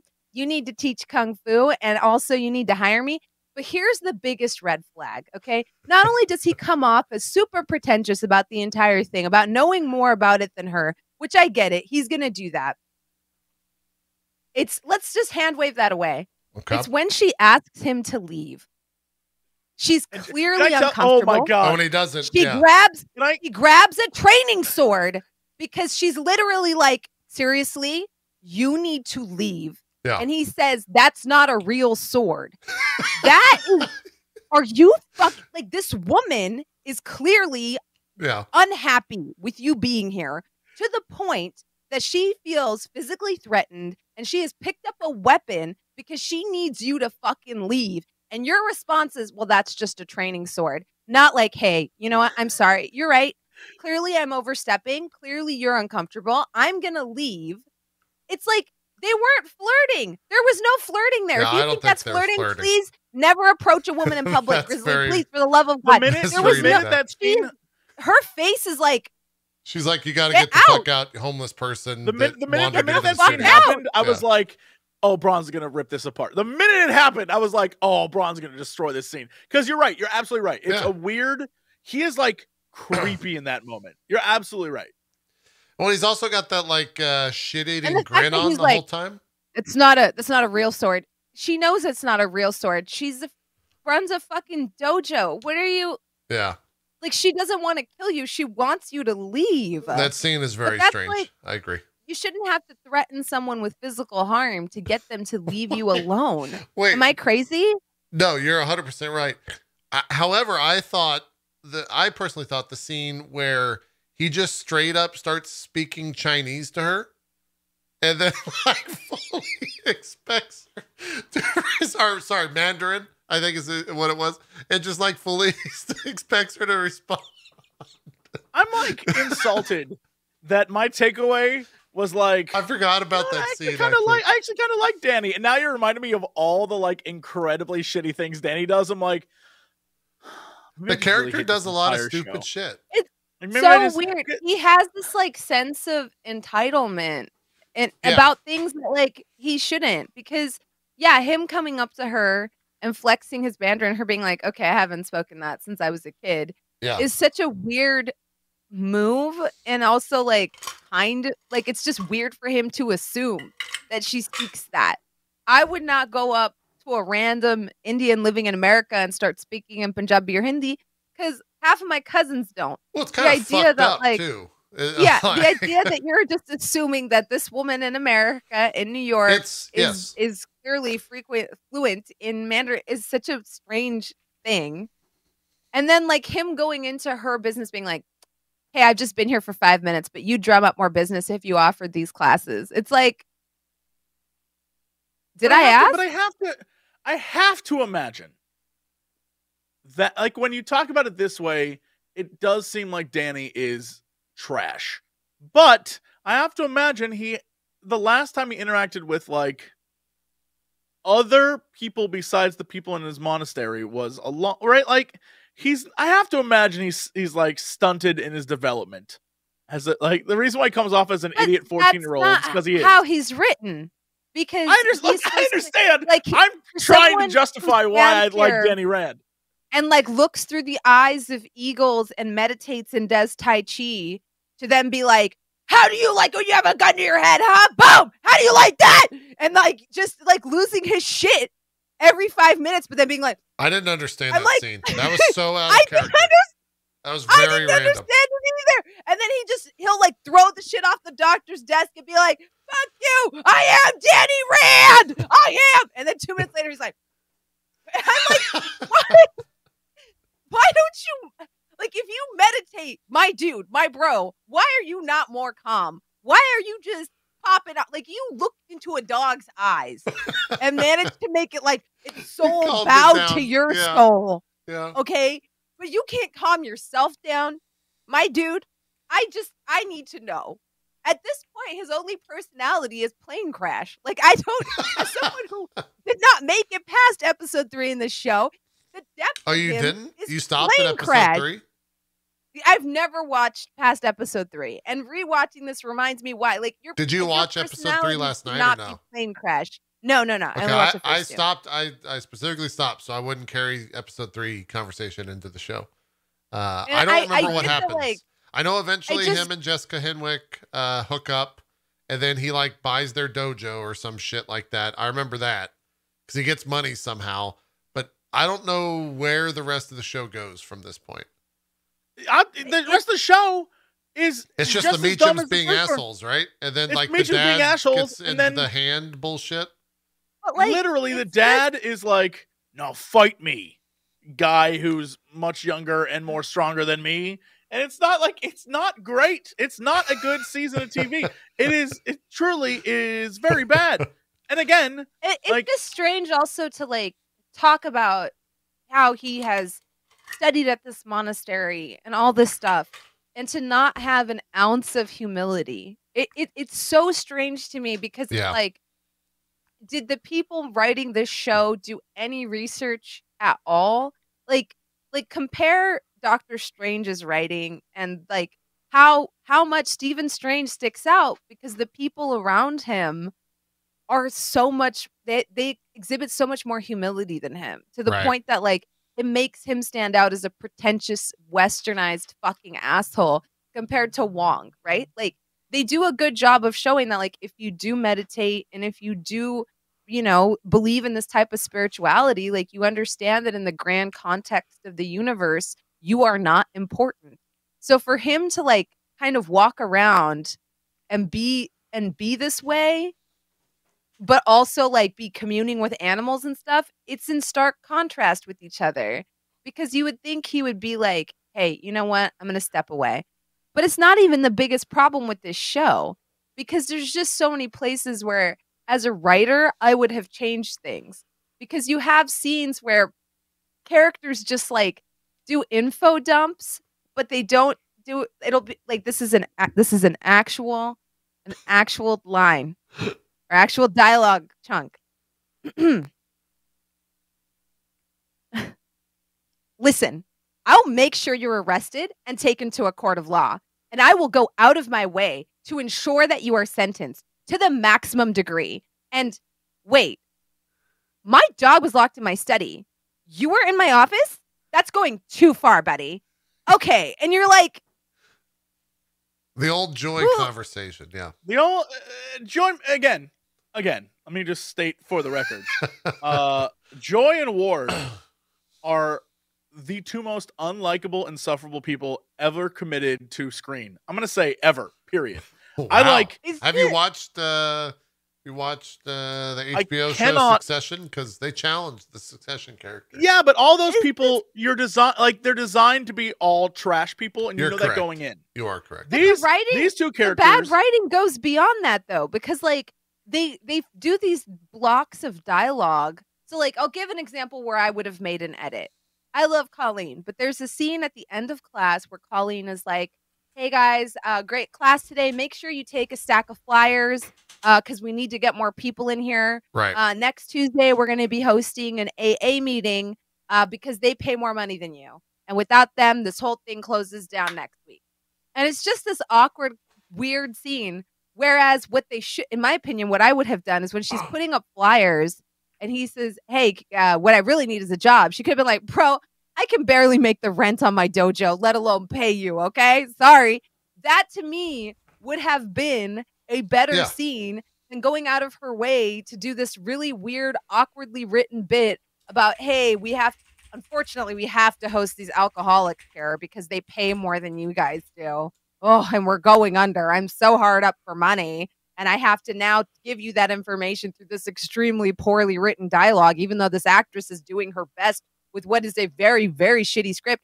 Why not he asked you for a job 10 minutes ago. Why not just have a scene where she's like, I can barely pay our janitor. I definitely can't hire a second one. Yeah. That would have told us everything we need to know. Instead of her complaining about an Alcoholics Anonymous meeting, which once again, for somebody, when Meacham comes to her or Ward comes to her and is like, oh, I can give you money to uplift your community. I was like, she didn't even want to host the Alcoholics Anonymous meeting, fam. What makes you think she wants to uplift her community? Like, because it's just such a weird thing to complain about, you know? And it doesn't seem in line with her character. That's not me knocking, like, the actress. I think she's probably doing the best on that show. But, like, it's such a weird thing to complain about. Be like, oh, yeah, we have to do this thing that uplifts people in our society because they pay me money. Those fuckers. Anyway, if y'all could just get more people in here to do Zumba or whatever, then I wouldn't have to host those fucking alcoholics. Yeah. You're not wrong. I am curious to see, because it's been so long. I know the framework of what happens, but I don't remember how we actually get to the final episodes of season 1. So if we're actually in this for the long haul, it'll take at least 4 or 5 more episodes, which would probably carry us to mid-February, potentially to Moon Knight. But yeah, especially if we dive into season 2. Because by the way, there's 2 seasons. No, I'm not watching season 2. I'm not watching season 2. I know what happens at the end of season 2, and I hate it so much. Why do you hate the cowboy scene? I have limits. Sucks. It's so I good. have limits. Nah, season 2. I actually think season 2 is worse than season 1. And season 1, straight up, like, as 2 of the most.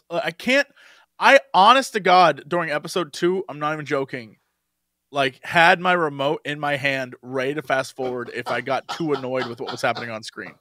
I was ready. I was ready to go, except I forgot the whole plot line about the. There's no fast forwarding, Jesse. We can't fast forward.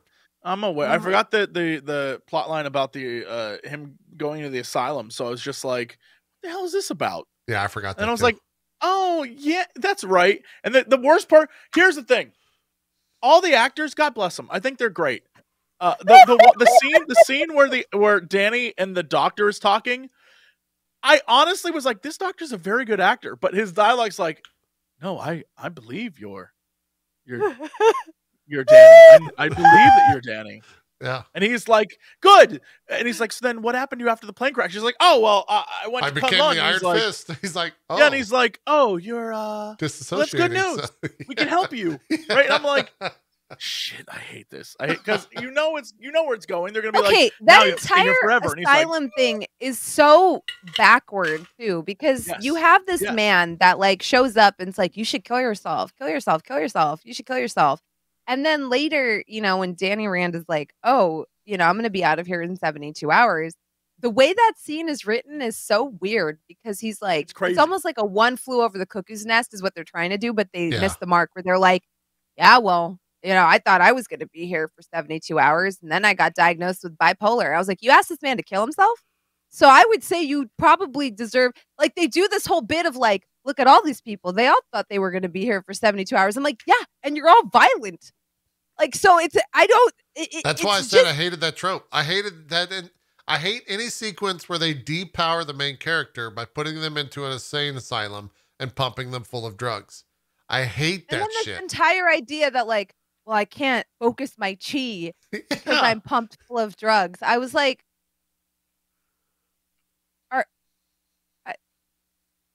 I hate it. I hate that shit. I don't like that. They do it a lot.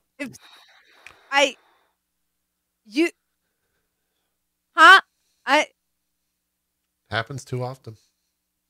Yeah, that's essentially the entire like first season of Legion. And the fact that he says that with a straight face, he says, I can't focus my chi because of these drugs. And I'm like, Van Damme could focus his chi in Bloodsport when he was like when he had shit thrown in his eyes. Well, that's because he had a ton of cocaine in his body at the same time of filming that, Brown. That's true. That's true. Van Damme though could do like I don't think you can do a lot. You can do a lot on cocaine. Damme. Okay, you can harness a lot of chi. Yeah, Van Damme had an ass. Danny Rand it's a board back there. It's flat. Van Damme had a thick butt. Yeah.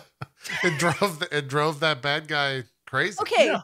Speaking of flat, are we going to talk about how I am probably more flexible than this man? Because that scene where he jumps over the car looked so bad.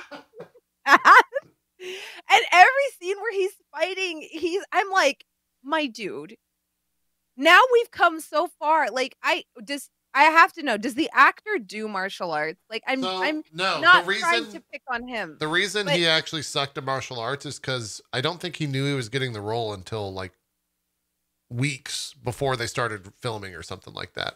And so he didn't have any practice at all physically. And so that's why a lot of the stunts suck in season 1 and actually do get better in season 2 because he had time to practice. The action in season 1's dog shit. It's really bad. You have to, I think now we know better. Like, I don't think we would ever cast a Shang-Chi that was not a martial arts expert first. You know what I mean? Like, I think, but like, I'm just over here like, why wouldn't you get somebody that knows what they're doing? Yeah. Like, because seeing some of his scenes and then seeing him challenge Colleen, you're like, it's a joke. You're like, if they fight and she does not beat his ass into the ground, I will be so horribly fucking disappointed.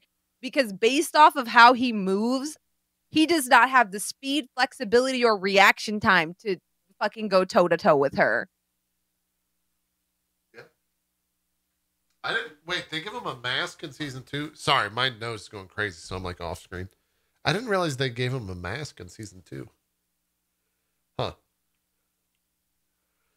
All I'm saying is, what if instead of watching episodes 3 and 4, we watch X-Men 2, the greatest X-Men movie? I'm okay. I'm down with it. It doesn't matter to me. Here's the thing. Neither of you have seen it in a while, and it's so good. I will say this, and I didn't know this until someone in chat said it. Apparently, the showrunner for season 1 of Iron Fist, left Iron Fist to go do the ABC show of Inhumans.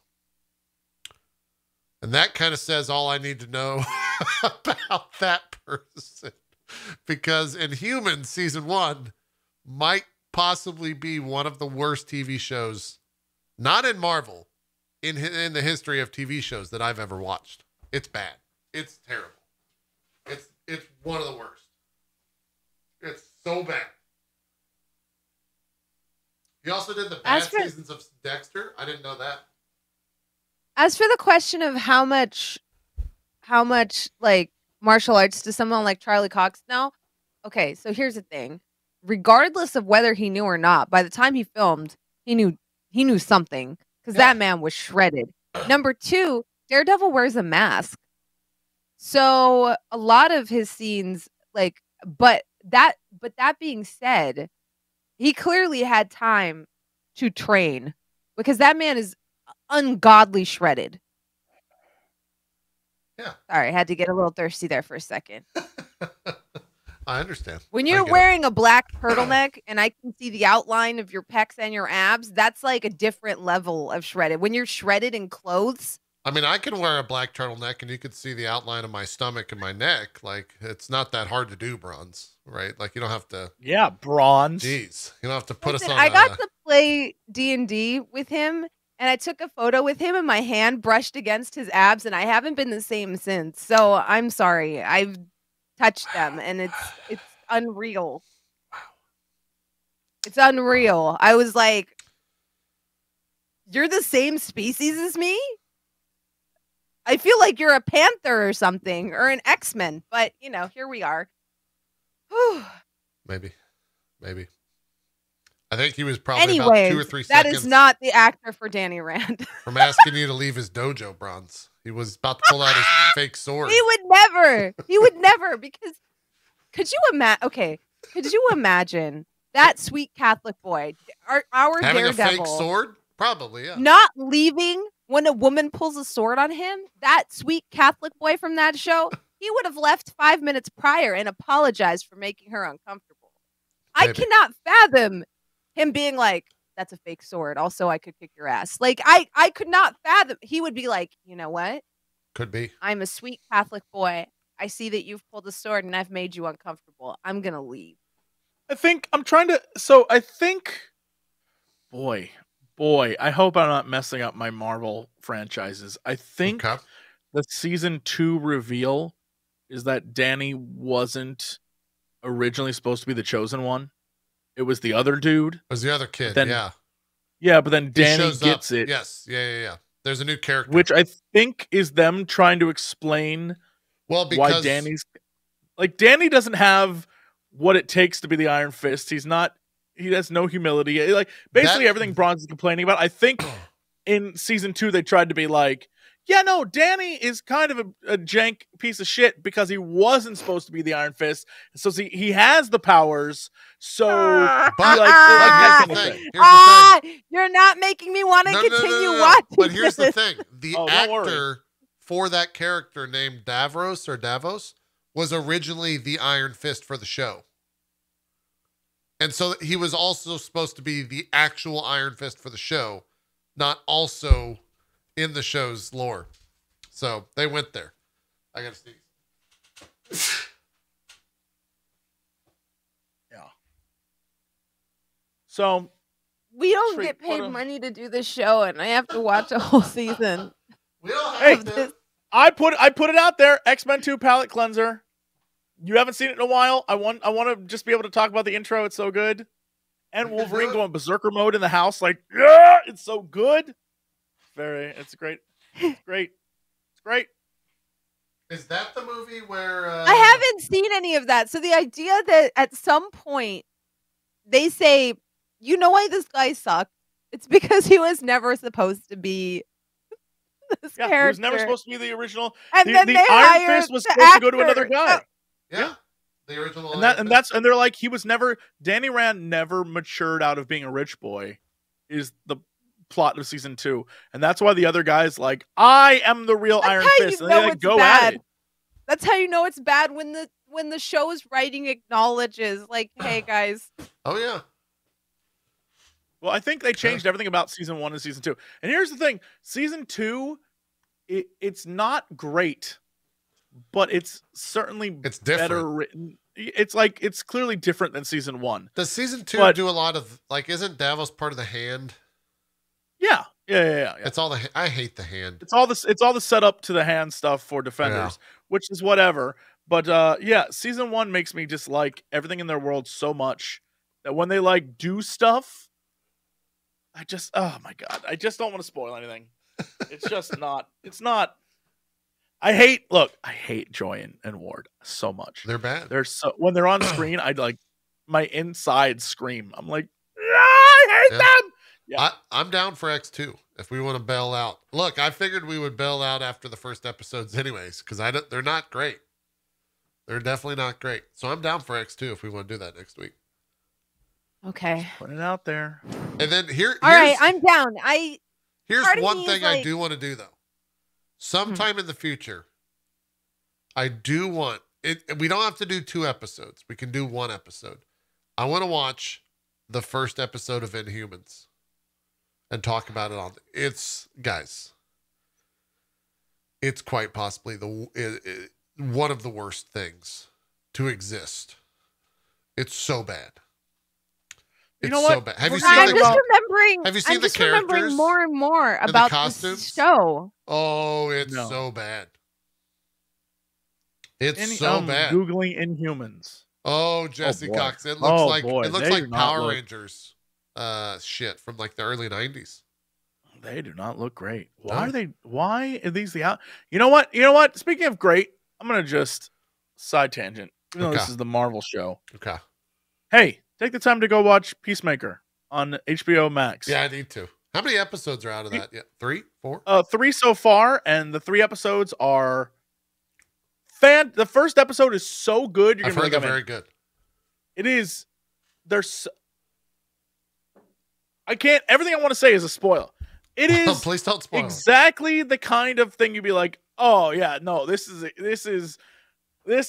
a perfect follow up to the remake of Suicide Squad or whatever it was, the second Suicide Squad movie. I need to watch Peacemaker. Especially because I need to like palate cleanse. The more I think about it, the more I'm remembering. Do you know I get flashbacks of her saying, "It's okay, Danny." Like, I'm getting flashbacks in real life. You know, my favorite part is it's so funny, and the acting is so bad. Where he's like, "Danny, it's okay." You know, like my favorite part about all of that is the fact that they bookend the episode with like so fresh and so clean. And I'm just like, get the fuck out of here. Wait, that's why is that song in? Yes, why is that song in there? Or the end of episode 2? No, that's from the comics. There's a lot of Wu-Tang references in the entire season because that's like canonical. I understand, just ridiculous. It's that's what they chose to frame this version of Danny Rand. I can't envision him listening.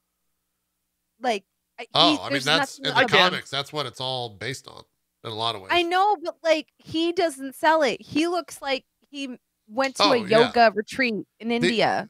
Yes, like I agree. His, like, you know what I mean. He looks like he drinks kombucha. The idea that song is on his iPod, I'm not buying it. No, I 100% buy it. White dudes, like rich white dudes, love Outkast. 100% buy that. Yeah. 100% buy that. Really? Him? Oh my God! I went to college. I went to college in New York. That's rich white dude territory. Ew, that's so gross. Yeah, like bombs of Baghdad. Yeah. Oh yeah. Are you kidding me? That is Jesse's 100% got a whole dance for that. He was starting to do it right there. Yeah, that's 100% like rich white dude territory when it comes to like they're like shake it, shake it, shake. Come on, that is 100%. Oh yeah, that's right. Oh, and like Martin rich white girl brought too. that or bought the Wu-Tang rights to like the album. But this is Outkast. Right? They were playing Outkast, not Wu-Tang.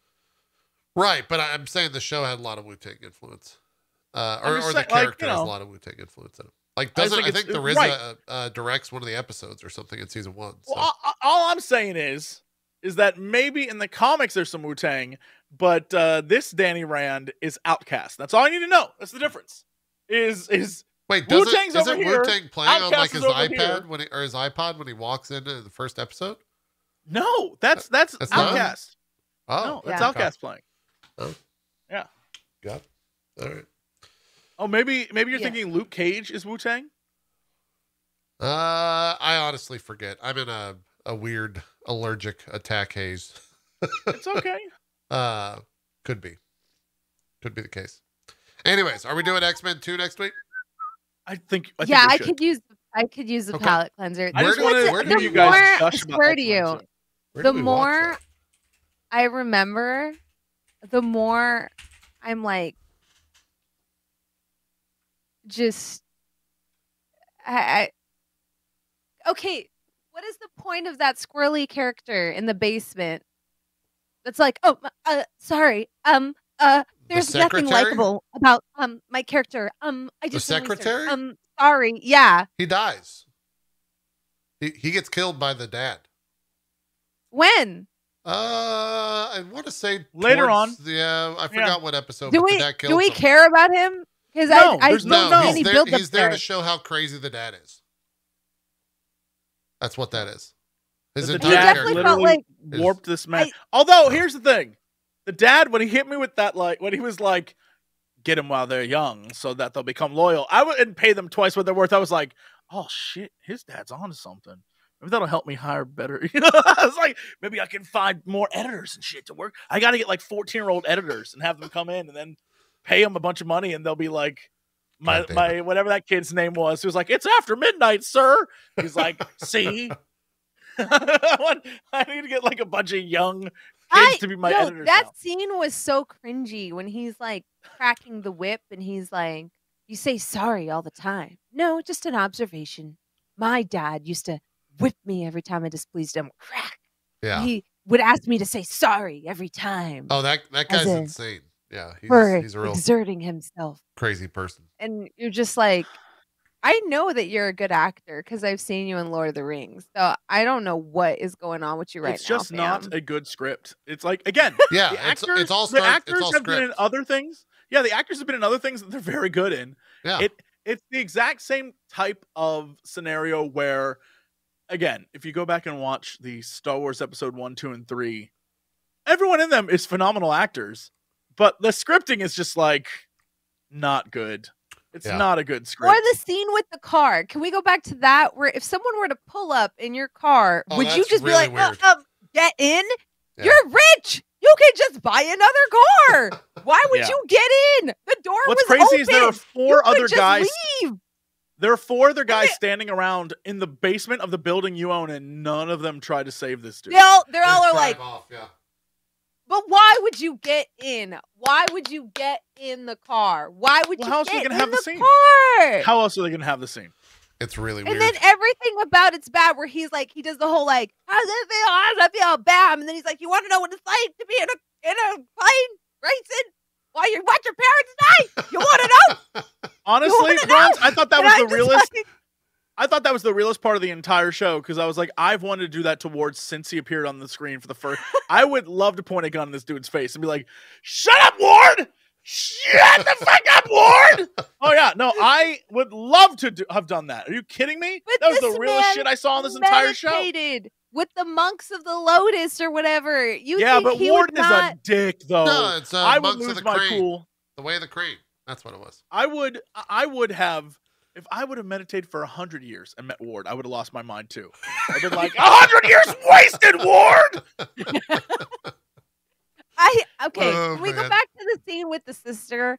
That scene is so awkward, where she's like, they're in her office and she's just like, yeah, my brother sees things in one way only. Like, was she talking to her secretary?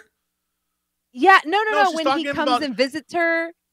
It's like, she's like, Ward see things in black and white. I see things which is even more insulting because she's like, Danny, I don't believe you're Danny, but like, I'll listen to you because you're a weirdo. Like, I'm like, shut up, Joy. Shut. I would have got my gun out again. I'm like, shut up, Joy. She's so unlikable. And then how she so casually drugs him. Where did these narcotics come from? Yeah. When did you like? That's what I forgot about. And then they expect us to like her later when she gets the M&Ms. I'm like, no, you've already written her to be a bad person. Let us not try to go back and like this character now. He removed all the brown ones for me. Why did they choose like the whole why brown? Like, come on. I thought for sure it was gonna be green. Yeah, like green, or blue. Yeah, something that doesn't make you seem like a fucking like rich elite racist scumbag. Like, why? Out of all the colors that you have, want her to be likable. They still want her to be likable. That's the part where I'm like, am I crazy? Because there's so many parts where I'm just like, they don't want this character to be a good guy, right? And even in places where they try to show like the son is like, well, see, his dad's an asshole, and I'm like, I still hate him. Even with that context, if you told me like my father used to beat me every day, I'd be like, well, yeah, look at you, Ward. You're an asshole. I beat you every day. If you were my child, I'd beat you too. You're over here kicking kids in the nuts, knocking over Monopoly tables, locking kids in freezers. I'd fucking whoop your ass too. You're a piece of shit. Like, you have, even despite knowing this kid is probably abused, you have no empathy for him because they made him so fucking unlikable where you're like, good. Thank you. I'm glad your dad beat your ass. You're a cunt. Thank you to Nord S with a Z at the end. I think I understand now. No one is really likable in the show, which is why Jesse kind of liked Danny. All the characters are kind of assholes. That's absolutely true. Comparatively, and that's what I was saying. Like, I was like, I think I like Danny because he just, compared to everything else around him, somehow I was like, oh, I think I must like him because everyone else sucks so badly. Yeah. And the more you talk about Danny and the things he does, the more I'm like, oh yeah, no, that's insane. But there are moments where I'm like, oh, well, that was pretty endearing, and I thought that was kind of interesting. But then I remember things like the dude who overdosed in the park had like an eagle tattoo, and Danny's like, it's a sign. Yeah. Like, what? Yeah. The dude, and at the beginning, there's the eagle flying in the sky, and then he sees the eagle on the guy's tattoo. Sees it flying outside of his cell. Yeah. So crazy. Yeah. What an insane show it is. Now, Bronze, have you seen the post-credit episode, or the post-credit scene from season 2? Do you know what Jesse references when he says that of Iron Fist? Because you never watched Iron. Okay. At the end of season 2, it cuts to Danny Rand, and he's wearing a cowboy hat, and he's got, Jesse, does he have finger guns or does he have guns? Oh, he has we need guns. to find the image. Danny Rand season 2 post credit. I'm looking this up on. Yeah, I'll find the image because essentially in the comics, he's able to harness the power of the Iron Fist to basically be like a cowboy, and that's like something that happens in the comics, and they mention it at the end of season 2 for like a brief moment, and that's where it ends. Yeah, so all right, yes. Season 2, I had to go watch the video. So I forgot. So in season 2, they do a redemption arc for Ward, which is insane, by the way. Well, he ends up killing his dad. Come back? Yeah. Well, of course, but like in the post credit scene at the end of season 2. Oh, there it is. Is Ward, who now looks like Uncharted. You know what I mean? Like, he definitely has this Uncharted vibe. They're in this bar, probably somewhere in the Himalayas, who knows? Yeah. And he's sitting there, and he gets in a fight with this dude, and this dude like shows a gun, and Ward's like, "Oh, my friend over here," and sitting at a different table is Danny, and he like pulls back his coat to reveal that his pistols now shoot chi bullets. Yeah. And he kills. This is from the comics. It's insane. And I can't. Do you have a picture of Ward? Can you find Ward from that scene? Because he doesn't even look like the same guy. He doesn't even look like the same character. It is crazy. He looks like he is gone full Uncharted, and he's just like, "That's right, I'm a good guy now." It's he doesn't even have redeemable like Vegeta qualities. We're like, "Oh, I can't wait to see what happens to this guy." This dude just like sucks. I probably won't be able to find it. I'm sorry. That's all right. Maybe if I look at the video. It's just so silly. This is where we're at in this franchise. Oh, and I forgot that also in the post-credit scene, Colleen gets a chi sword. Yeah. Because she gets the Iron Fist powers. She gets the dragon tattoo at the end. And so they give her, there he is. Full Uncharted Ward. This is in Japan somewhere. Crazy to me. That's where he goes. Yeah, and Colleen, if you're watching the video, go right back to the very beginning. Oh, it's in the beginning. Colleen looks great. She looks amazing, but it's insane to me that they were like, and this is the post-credit scene. Colleen is the new Iron Fist, and Danny shoots bullets. Yeah. That's her. She's got the dragon tattoo on her arm. That's where it goes, Bronze. This is where it all leads to. This is like after the first 4 or so hours of Final Fantasy 13-3, I looked up what the end was, and I stopped playing. I was like, nope, I'm done. That's one of my favorite videos. Which is why I say, hey. You mean you didn't like the beginning of Final Fantasy 13? It's so good. No, I'll Final Fantasy 13 is... Yeah. The Final Fantasy 13 period of Square Enix is when I adamantly was like, it's so stupid. Squaresoft. Well, 13 is fine. 13 I not that dragged bad. my 13-2 way. is pretty bad. 13-3 is like actual dog shit. Like they somehow figured out how to transmute dog shit into a digital disc that would play on the PlayStation 3. And that's what they came out was that. Yeah. I dragged my way through 13. It got better, but I just want to say, for the record, this is a horrible way to start a game, and this is how they started it. Pulse-lessy, Grand-lessy, Falsy. Oh, yeah, it's dog shit. It's terrible. Well, and you're like, what the fuck are you people saying? Yeah. What the nonsense. fuck nonsense. are you people? And they're like, "Lassie, Pulse-lessy, Grand-lessy, Falsy, Lassie it," and then you'll be a see it, and then Bronze, you're like, I sat "What?" through 2 of those games, and I couldn't tell you what Lassie and Pulse and Grand Lassie. I still don't What are know. you talking about? What you tell me all the time. Talking about? Oh. The only thing that kept me going through that game was Fang. Like, I was like, yo, Australian chicken Asari, let's go. The only thing that kept me going through that game. I liked Saz too. But I was like, yo, this Aussie chicken Asari, like it. Saz with the freaking chocobo in the afro and stuff. Loved the guns, him. I think, as well. The only thing that kept me going through that game was the chocobo who prevented him from being a pervert. That chocobo would always be like, don't look up that girl's dress. Whoop! Oh, shit. You're right. Oh, my God, you're right.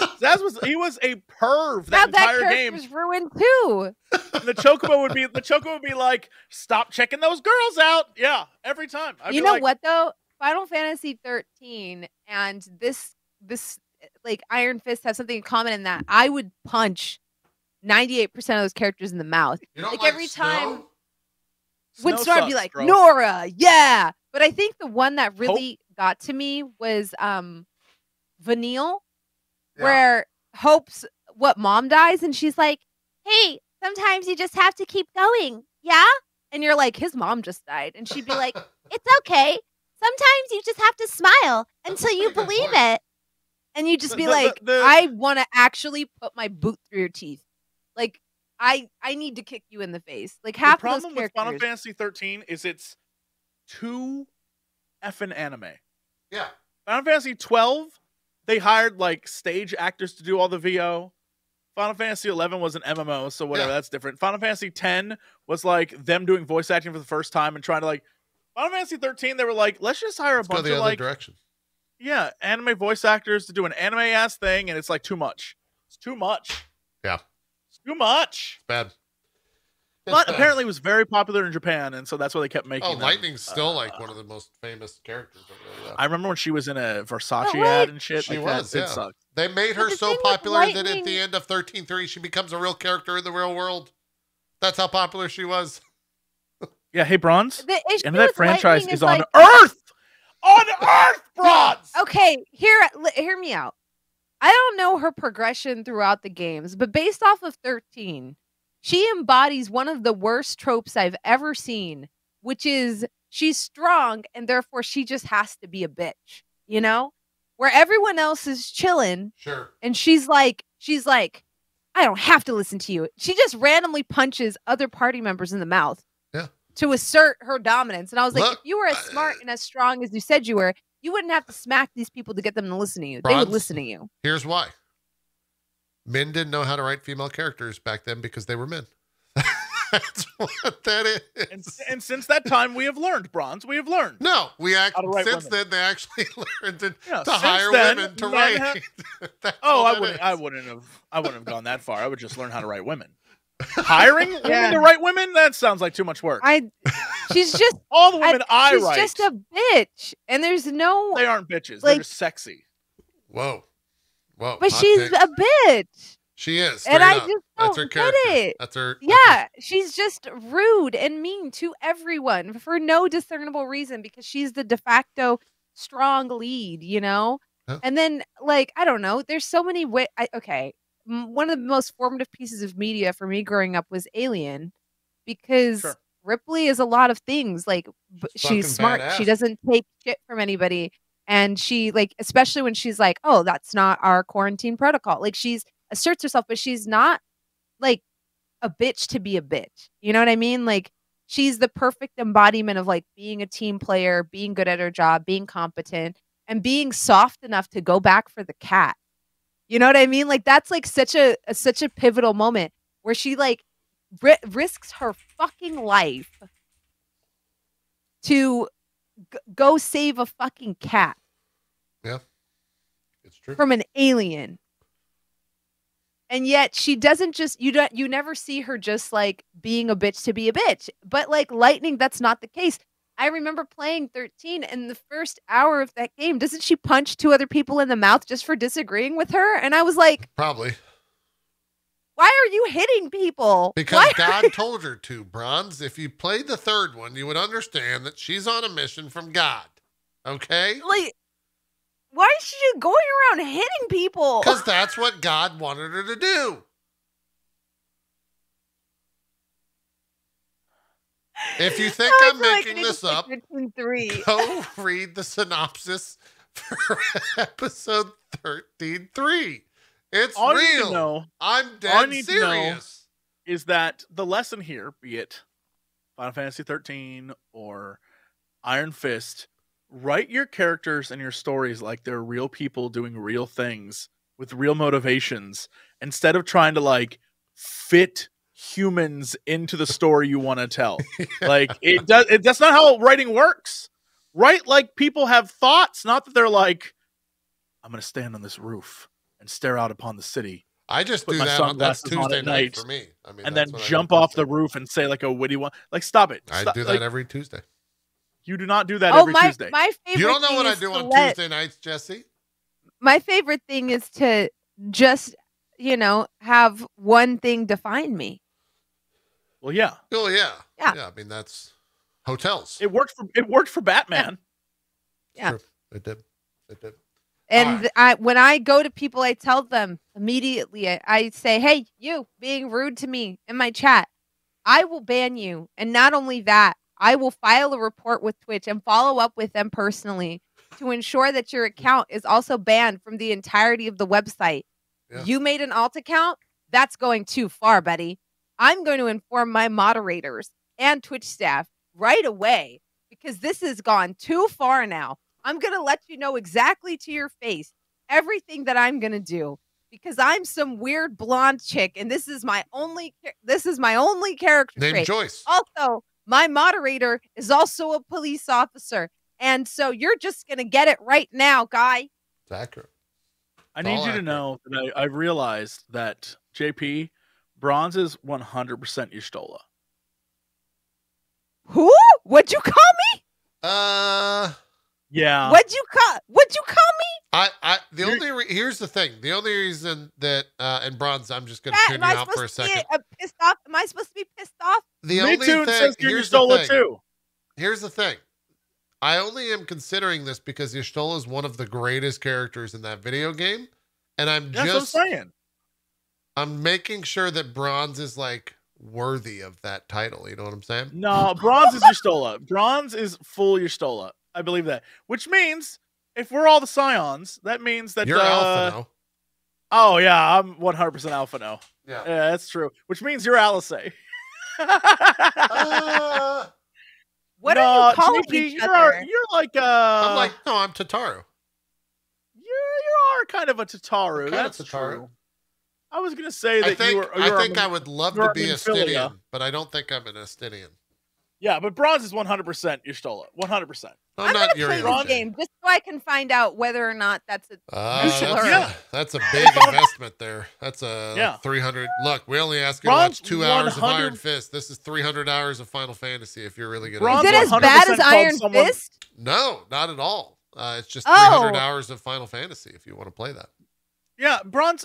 Someone said this perfectly. I need Bronze now to call someone Little Son. That's absolutely true. I know you. Oh, that's 100%. Little Bronze is 100%. Like child. If she's that character, then you're that character, Jesse. 100%. Oh, I'm Magni or whatever his name you're is. 100% Magni. Bronze, let me just really quickly. There's a scene in the game where there's this guy who's like a tribal chieftain of, it's like in kind of anime Mongolia. But anyway, he's looking for his love. Every time he meets a new woman, he's like, "Are you the one?" And she responds to him because he's like the son, like that's how he views himself, as like the sun god guy. And she calls him Little Son. And he gets really upset because then everyone starts calling him Little Son because it's a small dick joke. And that, I think, is you.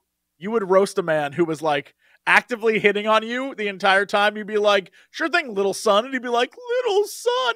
That's you. 100%. We're all in on this. Actually, you are Y'shtola. If we're all in the world of Azim Step, this is me. Yeah, that is you. That is you. You are You're definitely Tom one of those. Kench? Yeah. No, I'm a Namazu. I have a Namazu head somewhere over there. Yeah.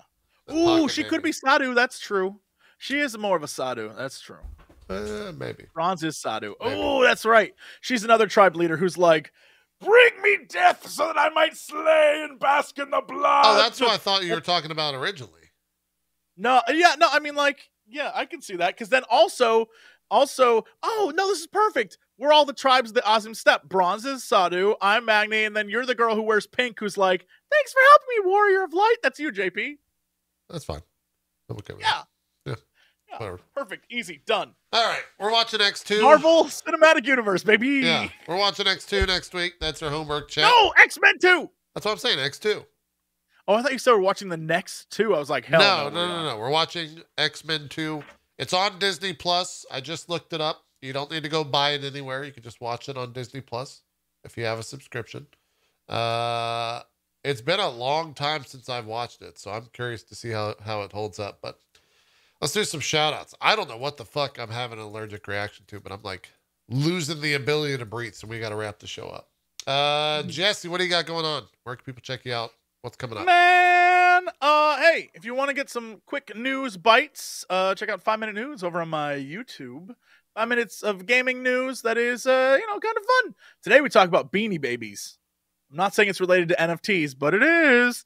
Also, hey, I'm going to be doing some more streaming stuff, and I got all sorts of junk to work on. And then gotta go directly after we're done here and film some Cox and Crendor. Some good old-fashioned fun times coming up this week. So stay tuned. Tell Crendor his donger play sucks. Just tell him that.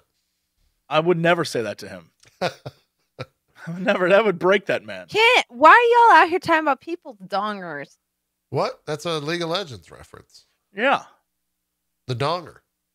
Yeah. Heimerdinger. He's a Heimerdonger. Yeah. Oh. League actually calls him the donger, and like all their The thing. Yeah. Oh. Krendor's that guy who's like, I played Heimerdinger before he was on a TV show. Yeah. That's Krendor. Right. Bronze, do some shout outs. What do you got coming up? Where can people check you out? Hi. Hello. I'm that bronze girl. What have I done lately? I've been streaming Rise, Monster Hunter Rise on my channel. Come hang out. Check it out. I also just did a video kind of talking about games that you may not have tried out if you play D&D. It's on Matt Colville's channel. My episode, I chose Blades in the Dark, so you can come watch that. Other than that, you can follow me on Twitter to know when I go live and what I'm up to. I don't know what a Y'shtola is, but I hope Ron, the minute we're done here, I'm gonna literally send you this scene. I'm sending you this scene the minute we're done. Wait, what scene? The literal scene where the guy's like, he's like, could you be the one? She's like, nah. I'm saying that to Bronze right now when we're done here. All right. All right, we're getting out of here. Thank you all for watching. We'll see you next week. We'll talk X2 and see what else the Marvel world has done. Also, I guess tonight we'll record that Moon Knight trailer reaction whenever that launches. If I can breathe at that point, should still be able to record tonight. We'll see what happens though. I'll message you two on Twitter and we'll get it sorted out. So cool. That's it. Thanks for watching, everyone. We'll see you next time on the old MCU crew. Have a good one. Bye, everybody. Bye-bye.